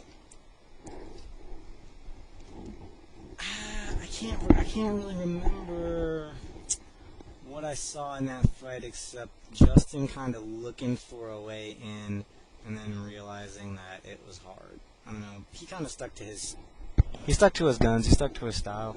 Yep, and Daigo, definitely. Yeah, Daigo just kind of like out poked him, I guess. Oh, I remember now. Do you remember Gutex playing Faye? Was that the first day or was that on Saturday? Oh, I heard about that. I think it was actually on the first day, because I heard he qualified in losers or something. No, he didn't lose to Faye, though, right? That was the first day. No, but it was hella close. Yeah, it was really close, though. I think that was the second day. It was really close, and some guy played Faye long, and he almost beat Gutex. I don't know if it was 2 games, but it was a really close fight for... Oh, God. Very close. One because everybody was he did the fist pump and it's like I need one more. So and Gutex lost his stick somehow. We don't know how that happened, but I heard after he got it signed by the Beast himself. it went missing, which sucks. Yeah, that's Because I wouldn't want to lose anything at Evo, let alone a decent signature like that. That's why you gotta get a stick sack, man. Oh, I had miscommunications about the sale of those stick sacks, and I was not happy because I really wanted one bad, and they were tight. If anybody got one of those stick sacks, mad props, because those things were a bargain upon himself. This is so weird. Like my laptop, the mouse has just totally stopped responding, and I have no idea why. Or the touchpad. Is there like a way that you'd like lock the touchpad? Is there like a shortcut command or something? I have no idea. I've never heard of that. Dude, like my mouse is totally like just. Oh wait, I think it's this. Wait, it's up here. Oh yeah, I totally did touchpad disable. Oh, good job. I was totally mashing. Man, I think the recording for this show is lost. Oh hell no! Don't say that. Dude, I had 2 recordings going in there. Both failed now. This is done. Oh, what? Man. Wait, let me check one of them. Okay, we'll roll it back. Hold up. Welcome to AlphaISM, Adrian. Hold up. We're playing on a 3-hour delay. That's okay. It's just going to be for the people that's live. Anyway, we gotta work in this archiving situation. Dude, I ask people to record all the time. That's the only thing I need. Man. I'm bringing it up for people. That is the only thing I need. Just somebody to frickin' download Audacity and frickin' hit record. But I can't get anybody to do that, so I'm screwed. Anyway, talk. You have to be the official recorder. I don't know. Dude, whatever. Anyway, it's it's Evo. If you weren't at Evo, go to Evo. Right. Back to Sunday with the finals. Madness. Oh my god. Right. You saw all of that, and it was people don't even understand. The building was nuts. If you did not get a good seat, you were not getting the good stuff. It was standing room only. Oh yeah, dude, it was crazy. Wow, Audacity is crap, dude. I gotta find a new program because this thing is crashing all over the damn place for me.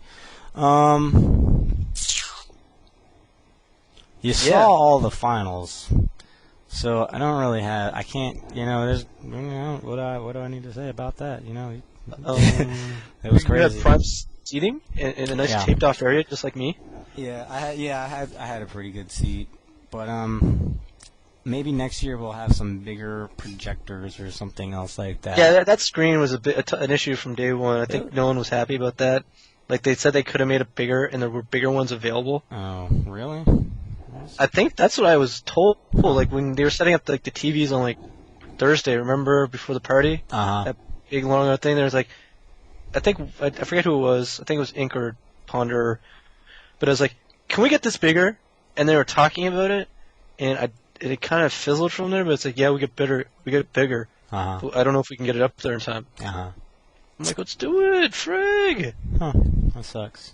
Because I think the GameSpot one apparently was bigger. Yeah, definitely.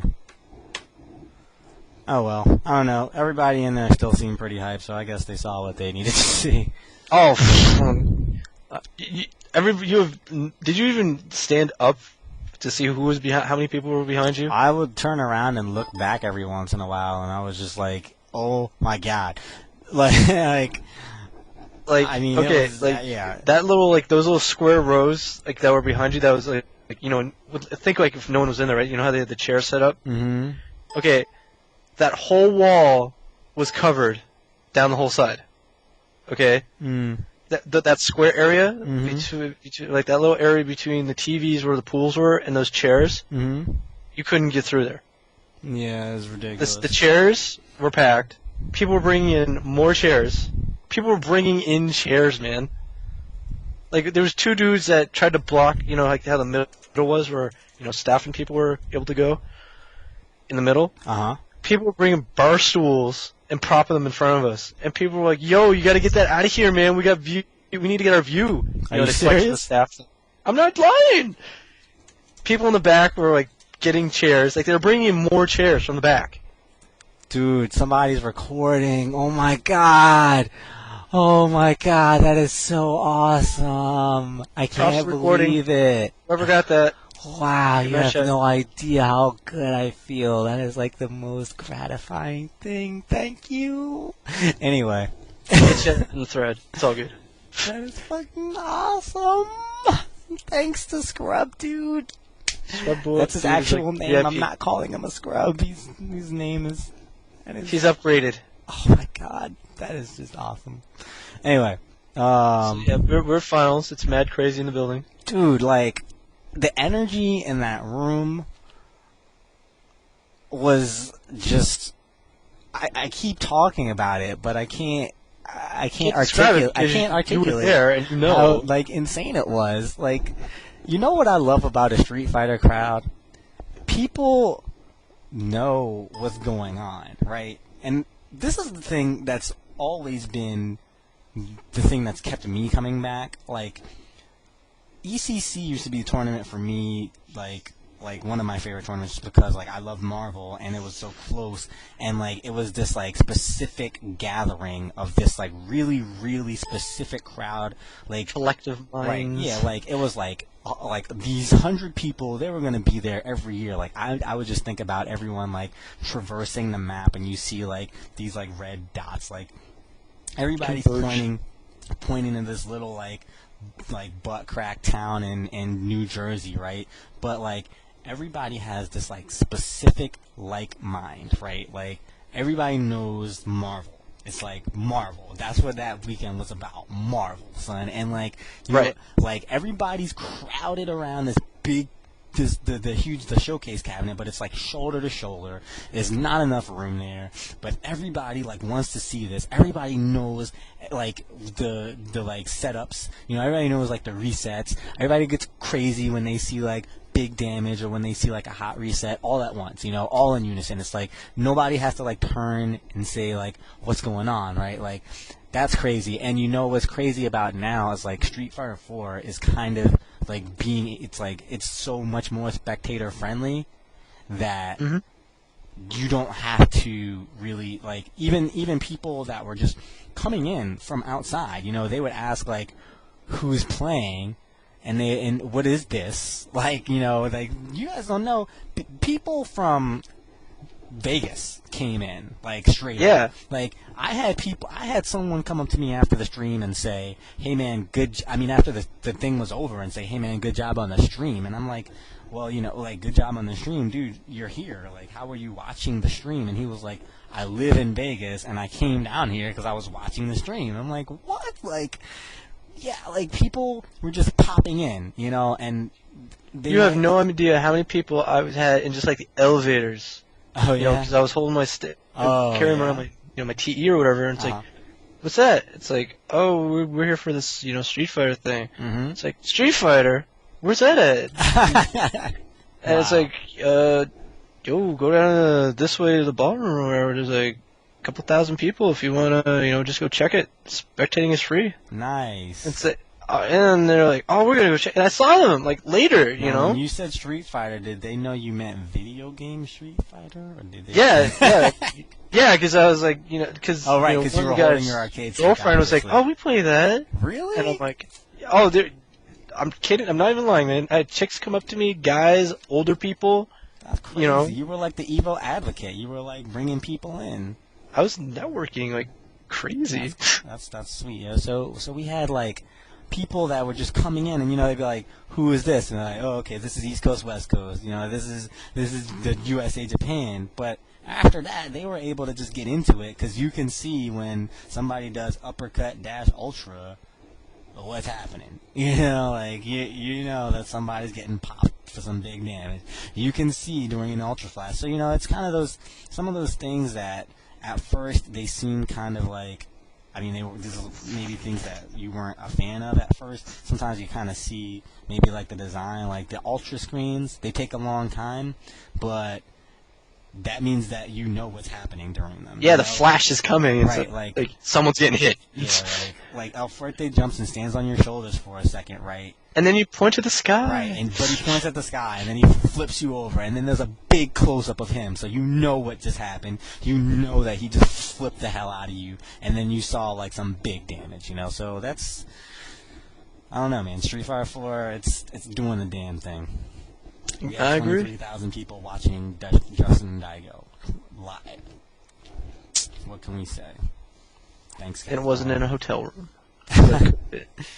That was insane. So, man, I just want to talk about some things for EVO, because like we said, I mean, for, like, just EVO in general, 'cause like we said, you know, Sunday, Yeah. there's really no point in me going down the list. You guys can just go online and see what happened there, and I just wanted to talk about what I thought was insane. But, you know, there's just, like, some, like, of course, standout performances. Let's just, like, note, like, of course, Sanford Kelly, who we haven't mentioned on this broadcast just yet, and he won Marvel vs. Capcom 2 against Justin, and that is... He was due. Yeah. I don't care what anyone says. Dude, everyone says that, man, because we know he was due. That's no small order to, Hell no. to beat. That was the gauntlet to run, man. In the finals of EVO, like, Justin knows how to rise to the occasion, and Justin was looking to win that game. Justin wanted that triple crown. And Sanford Kelly took it away from him, and the way that he did it, I really like that he played Cable and won, because he's played Cable and beaten Justin before, and Cable is the lowest ranked of the top characters. Now, if you don't play Marvel and you look at it, it looks like, well, Cable is so, like, powerful anyway, well, whatever, right? It's just Cable. But if you get into Marvel and you're playing it on the top level, and where you're playing just the top tier teams, Cable is really lacking. He's hard to win with nowadays because everybody's so fast. But Sanford got in there and, like, ripped it up with Cable, and Justin just wasn't able to adapt. I can't believe I'm saying that. Justin wasn't able what am I talking to about? adapt. And he can't adapt? Yeah, but, I mean, he's definitely out of the practice in the game, not to take anything away from Justin, but that's crazy to say that he wasn't able to adapt. I mean... And he still plays second for a guy who has not been playing the game. Definitely. I mean, I don't want to say that this makes Cable better than he is, but I want to say that people This is why we play Marvel. amongst the Marvel crowd, that's a good win for Cable, and it's good to see Cable.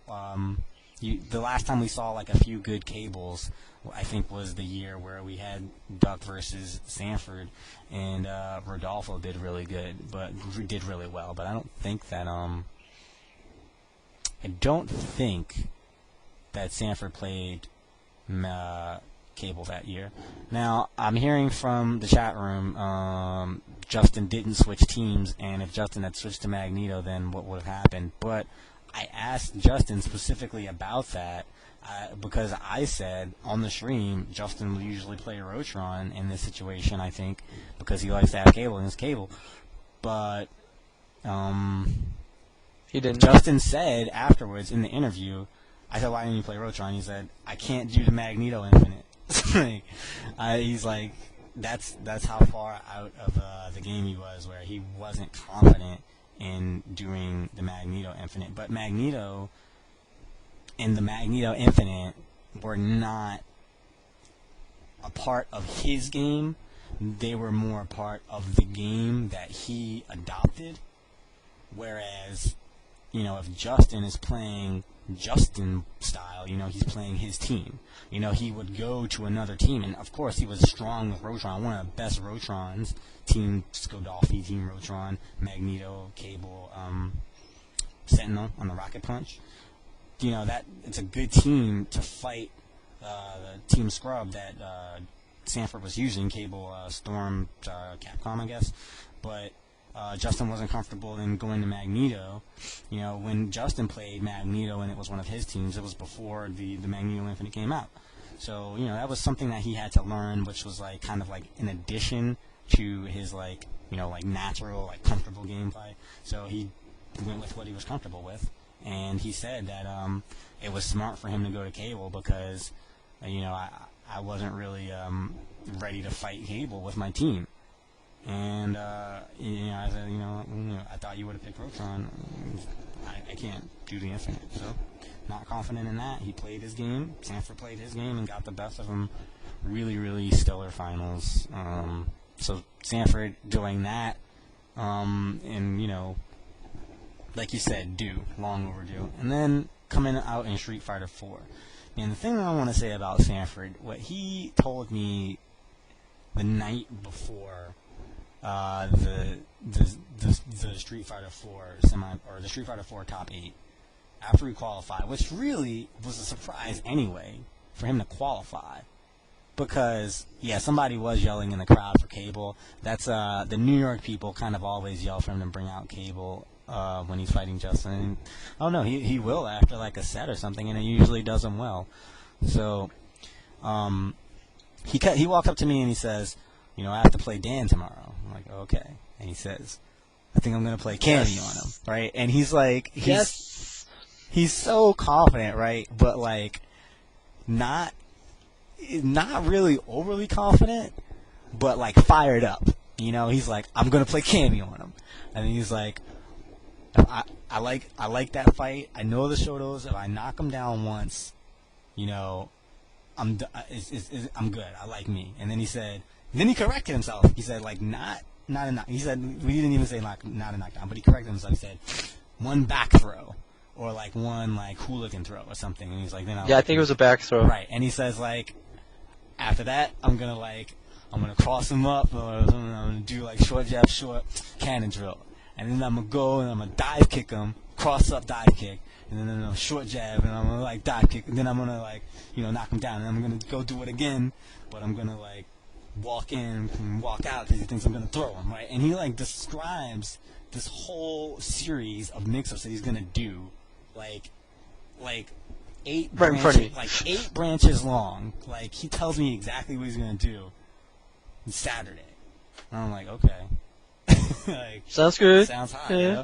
And then he gets up there Sunday, bang, bang, bang, bang, bang, bang, bang, bang. What? Sanford Kelly, that was impressive, and I have to give it up to him for that. Like, that shit was impressive. If you didn't see me animated all weekend, you should have seen me when he went to the character select screen and picked Cammy. I was like, oh, I know it's coming, because I play Cammy. Yeah. And I'm like, I know it's coming, bring it. And I was just like, oh my god, I lost it. You can ask anyone around me. I literally was like, get out of my face. He was on top of that. He was completely on top of that. Oh, for sure. He was, like I said, man, he was training him. He had him on every mix-up. Sanford had Dan on every mix-up.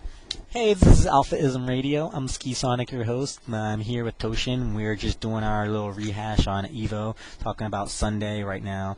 Topic of conversation is Sanford Kelly, who was one of the stars of EVO this year, I want to say. He's definitely getting some MVP. Long overdue, well-deserved props. Yes. Definitely did a lot. If you want to get in on it, please do. Oh yeah, definitely. So yeah, he did. He really took it to Dan. I mean, he didn't just beat him. He beat him like decisively. He beat him in the best way. He beat him in like pure Street Fighter form. Like Dan obviously just didn't know, but he didn't get the shirt. Sanford knew that he just didn't know, and he knew what someone who wasn't ready for this character was going to do. He knew when he was going to try to block. He knew when he was going to try to counter throw. He knew when he was going to wake up uppercut, and he was on it every time. Oh man, oh, God. It was so good. Oh, that was good. Like if that was the match, if it wasn't Daigo versus Justin, that was the match right there. Right. Like he was so zoned. He was staring at the screen. Totally. Yeah, this Shoto is going down, and I'm doing it. We had some other really good matches that I saw, like Sin, the former Marvel 2 player who played Rufus. He was really impressive up there. He almost made top 8. I think he lost to Shady K to like maybe a match or two before making it to top 8. But man, he was his Rufus was really impressive. He was not too offensive, not too defensive. He kind of played his character a lot like he played Team Scrub when he played Marvel. You know, he was just kind of methodical and went straight for the win. So that was impressive. And also Andre from New York, aka who is Andre? I don't really know who he is. He's some guy, but he did play Watson on the big screen and decisively beat Mike Watson with his Bison. But not just he didn't just beat Watson with. I mean, like Mike Watson is not a Street Fighter 4 top player, and he's not necessarily the most experienced player, so that's not necessarily like a claim to fame. But he's solid though in everything else that we all know. Right? Yeah, great. Like not to take anything away from Watson, but oh no. But Andre, his Bison, I thought was just impressive. He did a lot of things that people don't do with Bison, and he played a lot of like slick mind games. So he's going to be one of the players that you want to check out on the stream if you check out that footage, because his Bison was nice. Ooh, Eduardo. Yeah, this Eduardo guy. Eduardo. That was a story. Eduardo was the guy that you didn't that you know, everyone who gave a top 8 would name, you know, a bunch of players, but then say, and then there's going to be somebody that, you know, you don't know. You know, everybody in the know had that dark horse. Had that one pick, the dark horse pick. Yeah, and it was, you know, you don't know who it is, but you expected that one guy. You didn't really expect him to make it in winners, but Eduardo Perez, I think his name was. I think so, yeah. Eduardo something from Puerto Rico with the offensive aggro Balrog. Yes. He made it in the winner's bracket. He had to beat a lot of people to make it there. I know he beat Valye. I don't know who else. But was he in the pool, or did he? This was I think a it was different pool? I think it was in semis when they played. Okay.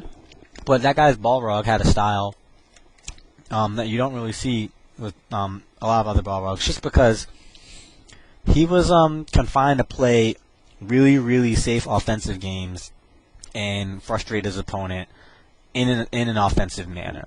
I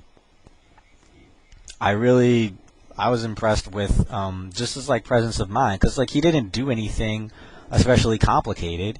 He just played a smart, calculated game. You know? Right. Right. He went for the win. He didn't risk too much, but he risked like basics. Yeah. He took basics as far as it could go, but he applied them in a style that was different than other Balrogs. I mean, rather than trying to try to do a lot of, I mean, he didn't really move backwards, like almost at all, really. I mean, it was just crazy. It was really good. Yeah. So yeah, check him out. He'll be on the stream quite a bit. Probably, yeah, coming out of pool. They probably should. He had how many pool matches up on there? A couple, right? I don't even know. Probably so. Yeah. I talked about Jibbo, who is my again hero, one of my personal heroes, and just a cool guy. Anyway, I mean, as far as I'm concerned, he's America's Gen. But and you saw some of the crazy stuff that he did up there, but also the other West Coast Gen called Yeb was also really impressive. Yeah. And like the things that he was doing are like no small like technical feat as far as like dexterity is concerned, and he was like putting on a show as well. So you know, like props to him. Of course, the 5-on-5, everybody that was in there was really good. I don't really need to go back over that. That was great matches. You know, Flash Metroid, Marnito, L.I. Joe, Shen Chang, Mike Ross. I heard that Toshin guy was going to play on the 5-on-5, but Ponder didn't remember his identity accordingly. Something. What? Yeah. I had my 5 minutes of fame lined up, and nice. Ponder just knocked me down. It's like, you're not who? I'm like, thanks. Yeah. I'm definitely not Juicebox. I told you, man. I was like, I think I'm playing the 5-on-5. I'm like, what? It's like, yeah, I think Ponder's going to put me on Team Wildcard. Nice. I'm like, okay. Yeah. And then he says, like, juice box. I'm like, who are you talking? It's like, you. I'm like, I'm not juice box, but nice. thanks for the honor. That's really And then he funny. had, like, a mind freeze or something. It's like, oh, what? I'm sorry. I forgot you play Kami too. I'm like, shit. You know? Wow. So, next year, I'm on the 5-on-5. Go We're getting for that it. straight out the door. Hey, check it out. Breaking news bulletin. Mike Ross has finally made his announcement to the press via his Twitter account. I hate to let you all down, but I had to switch away from Honda in order to win today. Viscount Skeef is too buff. Sagat for life. I'm gonna text this boy right now. It's like, damn, okay. We're gonna have to get Viscant on that whenever he pops up. Dude, we got news on Viscount on upcoming AlphaISM coming up at the end of the show. Don't let me forget. Gotcha. I'll hold you to it. Right. So, who else did I think was really sweet? I don't know. I mean, I could go on all day. You know, there was. Now we didn't see. When you were gone for that 5 minutes. I was saying like we didn't see any Sagats. Right. We didn't see any Seths like everybody was talking about. Yeah. You know. Yeah, we didn't see these. We didn't see. Nothing against Sagat or Seth. You know, we know Seth. We played Seth Gauntlet in the room. Yeah. We were all aware of what he can do. But yeah, I think with those, I think it just kind of goes to show you that in this instance it came down to the player. I mean, I don't know if it was just that there weren't enough strong Sagats. I don't know. I didn't see a lot of Sagats in my pool, man. I saw a lot more Shotos. Yeah. Like, yeah. Personally, I was seeing a lot more Shotos than I expected to see in reference to like the lack of Sagats as well. So really, as far as Sagats go, there wasn't a lot of representation. And then the players that were there, that were the notable Sagats, like Li Joe and Flo, did not. I saw Joe playing Sagat. I mean, Yeah. Those guys are good, but there's only 8 spots in the top 8, it's obvious, but, everybody's not going to make it to the top 8. But, and likewise with Seth, Arturo, who probably... Yeah, we did not see the Seth coming up from Arturo. He went to Sim. Arturo played Seth a couple times in the tournament, or you played him at least once. I did see him play Seth once, which was good. Yeah, I saw him play once, but I mean, when he got up there, for the bigger stuff, he went over to Sim. Yeah, I think he was gonna. I think he was trying to save Seth. Yeah, I think so too, because I think he mentioned that if he gets up against the big guys like Daigo and all that, he was gonna pick Seth, and it was for free. Yeah. As an art saying, it was for free, so Yo, Daigo's free. Yo, Daigo. Real talk. Yo, real talk. Yo, real talk. Yo, Daigo's free. And I'm gonna buy him a can of Pringles. Yo, it's Pringles though. Anyway, yeah, I think he was trying to save Seth. Although he did roll to Seth in one of the pool matches, it was cool. I don't think. Well, he had to bring it. Like nothing. Like I know they were. Everybody plays in rooms and stuff, right? But like, you can only do so much with what you have in your room, and you're gonna have to play on like the setup eventually, right? Mm-hmm. And the setup is not, the same as what we had in the rooms. So we had it set up in my room. you're like, no, we had it set up too, but it's like monitors and all that. No, we right? had that monitor in my room. Oh, word? Okay. I take it back. Us in, HD room, Yeah. But yeah, go ahead. No, I was just saying that, I think, eventually, if you didn't have, like, a monitor, like the monitor in your room, mm-hmm. You're going to have to, face it up. And it's like, okay, I'm not in my room now. I'm not with the 10 guys or the 15 guys who, I'm hanging with. Right. This is the big time now. I gotta open up a little bit. Mm-hmm. Or I'm not gonna advance. Yeah, totally. Well, I'm like I'm not against like people sandbagging to a degree in like holding back strategies and stuff because you don't want people like yo it's like this. Mm-hmm. I'm gonna go home now and do this like 24/7 on live. Oh yeah. You want to have some stuff. There's always got to be some stuff. Yeah. I think specifically in his case, he was the people that he ended up losing to were Marn and Sanford. So those are both people that he has a lot of matchup experience against, and they have a lot of matchup experience against his Seth. So it wouldn't have been worth it probably in that situation. Yeah, no. Yeah, he's better with Dawson, I think, all around. Although his Seth is strong, so I think that it's just tournaments. A part of tournaments is definitely luck. Oh yeah, I mean brackets. You're not gonna get you never know 100% every time, right? It's like this is why a bracket works. Right. This is why we run in every day and we go play these things. It's not gonna be the same. I mean, the players might be the same, the characters might be the same, but I mean, when you're running, with those kind of numbers, which we saw, right. You're gonna get a little lucky. You're gonna get hardcore people in certain spots, and there's gonna be like certain games in certain parts of the bracket that you're going to run across that you're not ready for. That's right. That's Yeah. Speaking of like running across parts of the bracket that you didn't run before, we had Justin and Daigo in the first round of the semis. Yep. And Daigo didn't even play a match. Mm-hmm. That little controversy of qualification and stuff. Yeah. But I mean, that's how it's got to be run. If you're going to advance, a quarter of the way through already, you're going to have to make some sacrifices on who you're going to play. Yeah. All right. On a personal note, I do want to give a lot of props to Bucktooth and Kai, Happy Tang, for being El Fuertes in qualifying.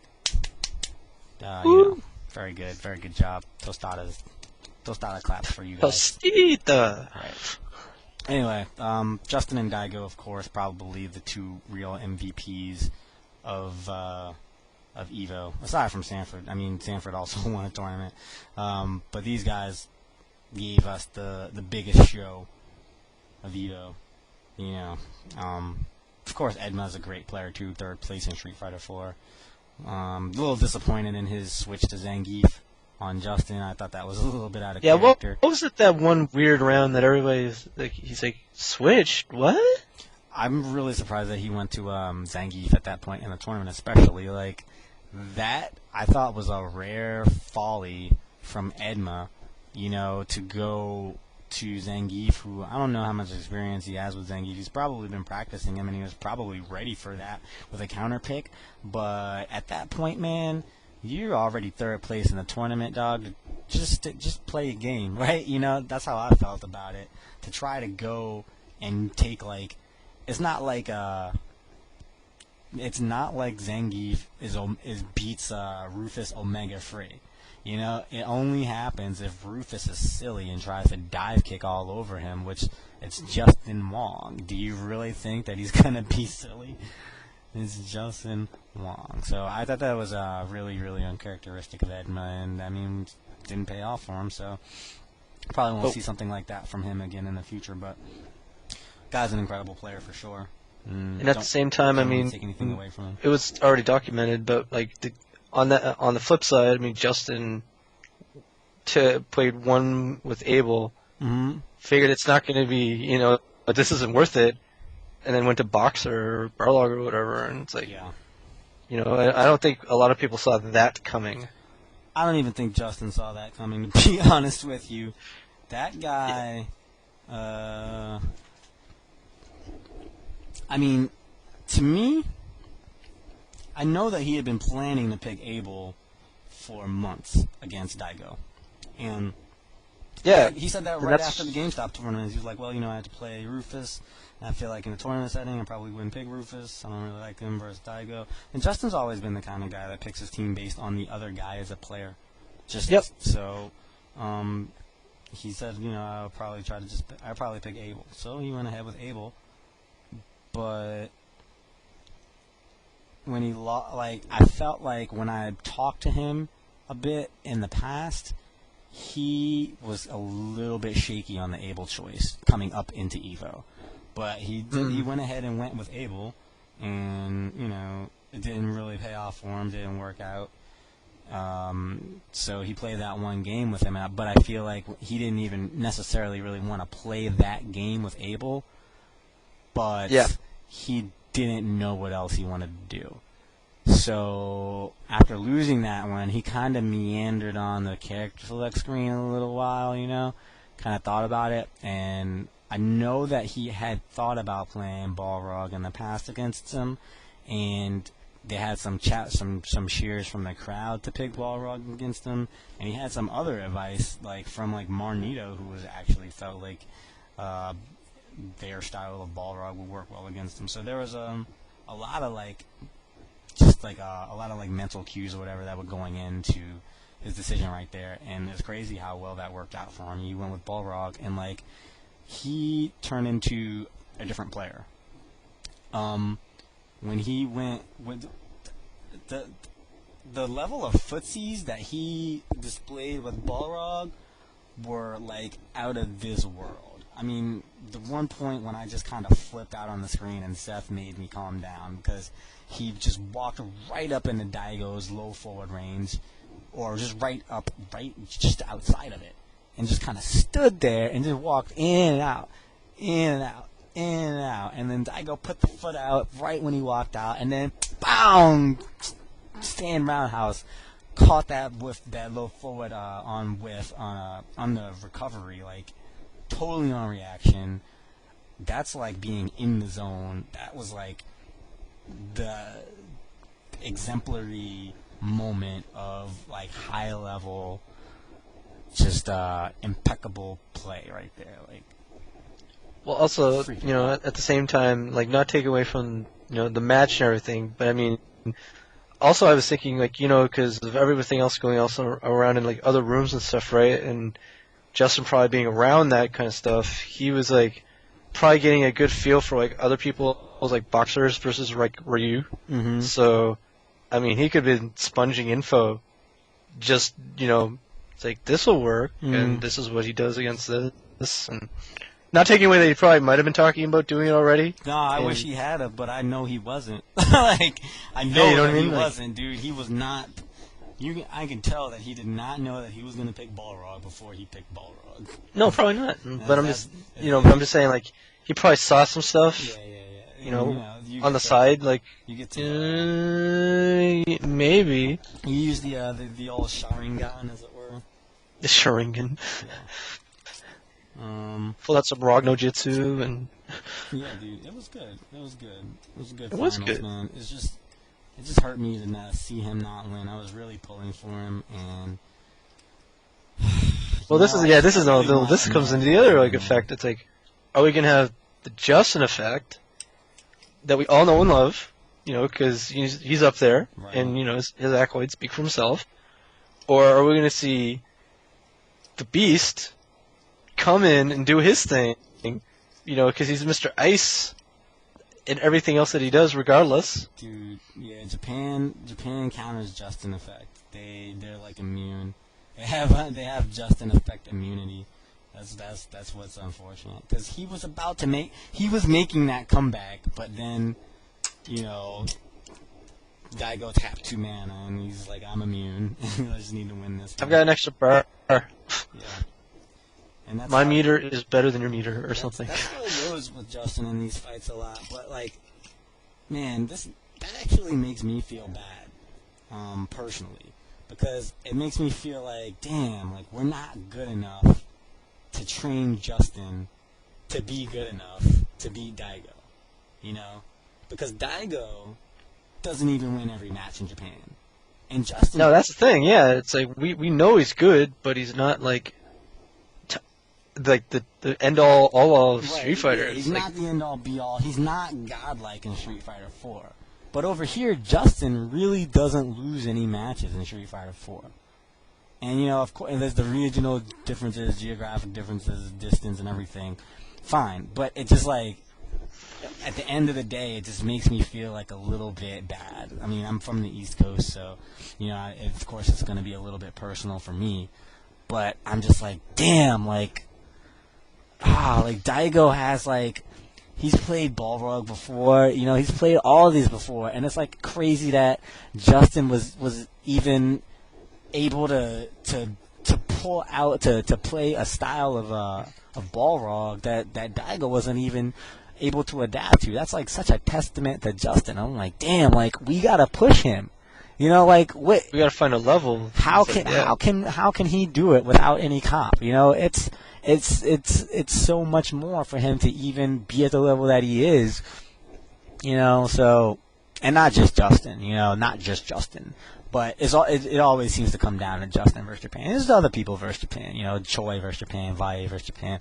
But those, you know, it's those guys. You're West Coast. You get to play each other all the time. You got arcades and everything. Justin, I have openly said, like, if I had like a decent arcade, I would be broke at an arcade. Like if I was living in like California, SoCal or whatever, and I had like Denjin and like Family Fun and all those like arcades that people play it over there, I'd be broke. I'd be there every day just trying to up my game. Would, it's like I've like, dude, like I've never seen a third strike machine where I live. I've never seen a Marvel 2 machine.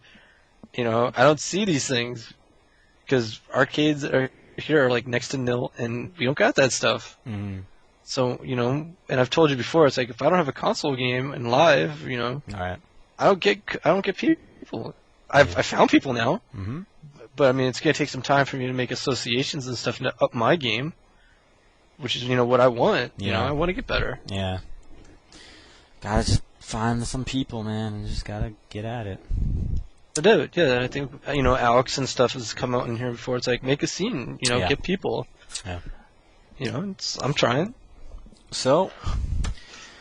That was it. That was EVO, right? It was crazy. It was sweet. And then afterwards, there was the whole room 1676, Daigo, 1676. Justin, or rather Daigo, Arturo, everybody getting crazy, getting hype. You've seen the stories. I wasn't there. I can't tell you what happened. I was actually chilling in a room with Dr. B and Keats. You found Dr. B too? Yeah, and then I was chilling with a bunch of West Coast people. A guy named Kieran that was really cool, and a bunch of other dudes that I never really met before. So that was sweet. I had a good time chilling Sunday night before I went to bed, kind of early. So yeah. EVO, man, 2009. It was a bomb. It was the bomb. It was a blast.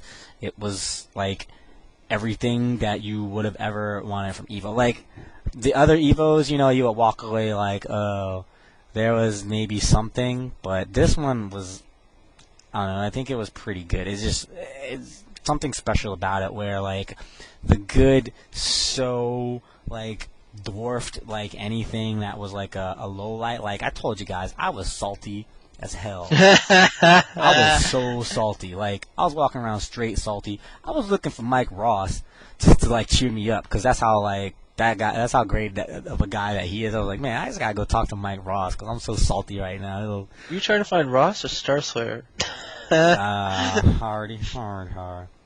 But no, yeah, I was. No, I was big up to those guys. He's like, it's funny, man. Like, you're talking. You keep saying like we were meeting people and stuff.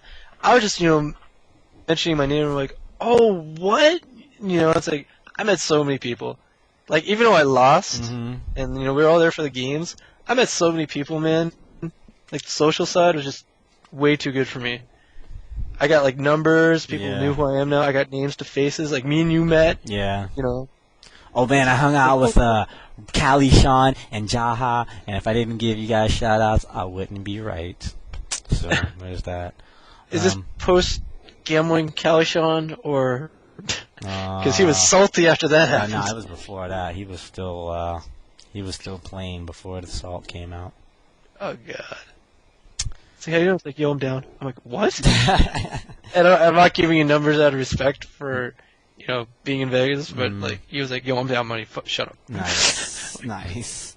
Yeah, I was like, "Shit." Right. I guess we're not going to play, huh? It's like, no, right now, man. Nice. Down. Nice. Well, it's Vegas. You gotta grind sometime. Oh yeah. So. Grind. Yeah, and then that was it. Everybody You know, Go next year. Everybody partied on Sundays. Everybody will party every night.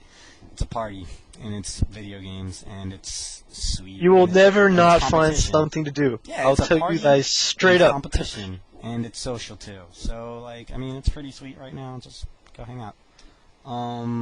So if that's all you got, then that's pretty much all I got to say about EVO. I'm glad I finally had a chance to get that out. Thank you all for listening, and anybody that downloaded it, thank you for downloading and listening. And I hope this served you well in your work or your car ride or wherever you were listening.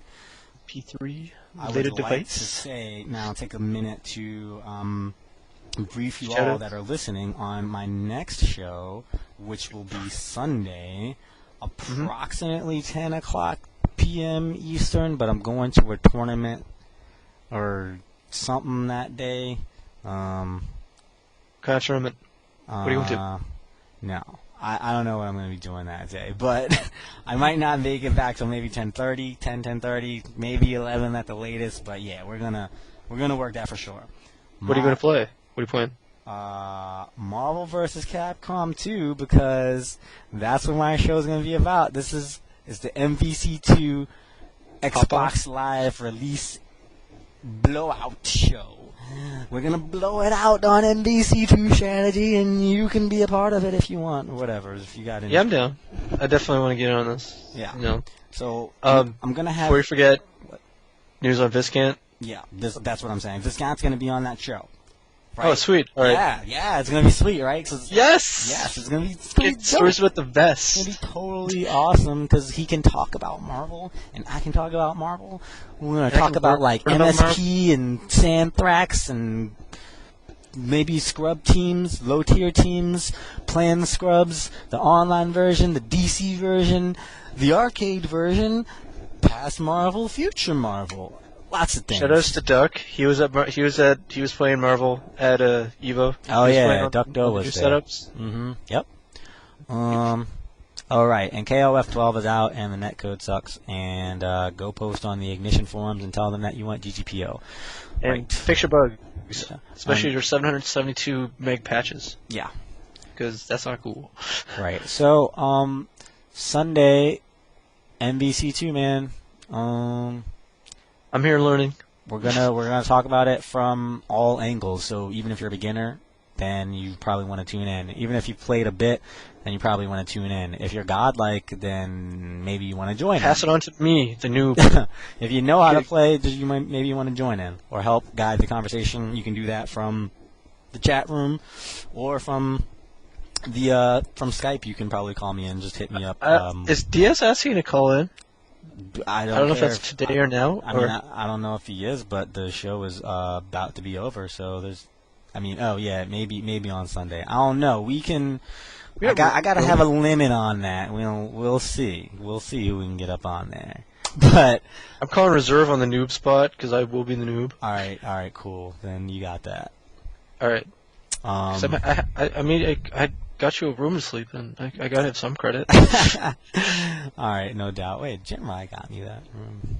Anyway, hey, I think we both did. Yeah. Canada keeps healthcare free and and hooks people up with we places don't to have sleep. Ebola in our room. Good job. That's awesome. Yeah, I should have chilled with you guys every night, and I probably wouldn't have gotten sick. Good point. Anyway, keep it in touch for next year. We're planning. Yeah. Sunday, MVC2, and please tune in Eastern. for that. And hopefully this show we'll get the recording up because Scrub Dude was holding me down on that one. Props. Is he still online? What happened to him? I don't see him. Oh no, I voiced him, right, so he's up top now. Okay, so yeah. He's right below you. Yeah. Alright, well, sweet. We'll try to get that one working out. And this is AlphaISM Radio. I'm Sonic. This was our post-AlphaISM show. My guest, and tonight he was my real co-host. He was Toshin. Really helped me out tonight. Thanks for coming. Thanks for being here, because it would have been really bad if I was just sitting here talking by myself for 2 hours. I got you. So that was cool. And I'll see you all Sunday, right? We'll be here. All right. Good night, everybody. Thanks, Toshin. That problem.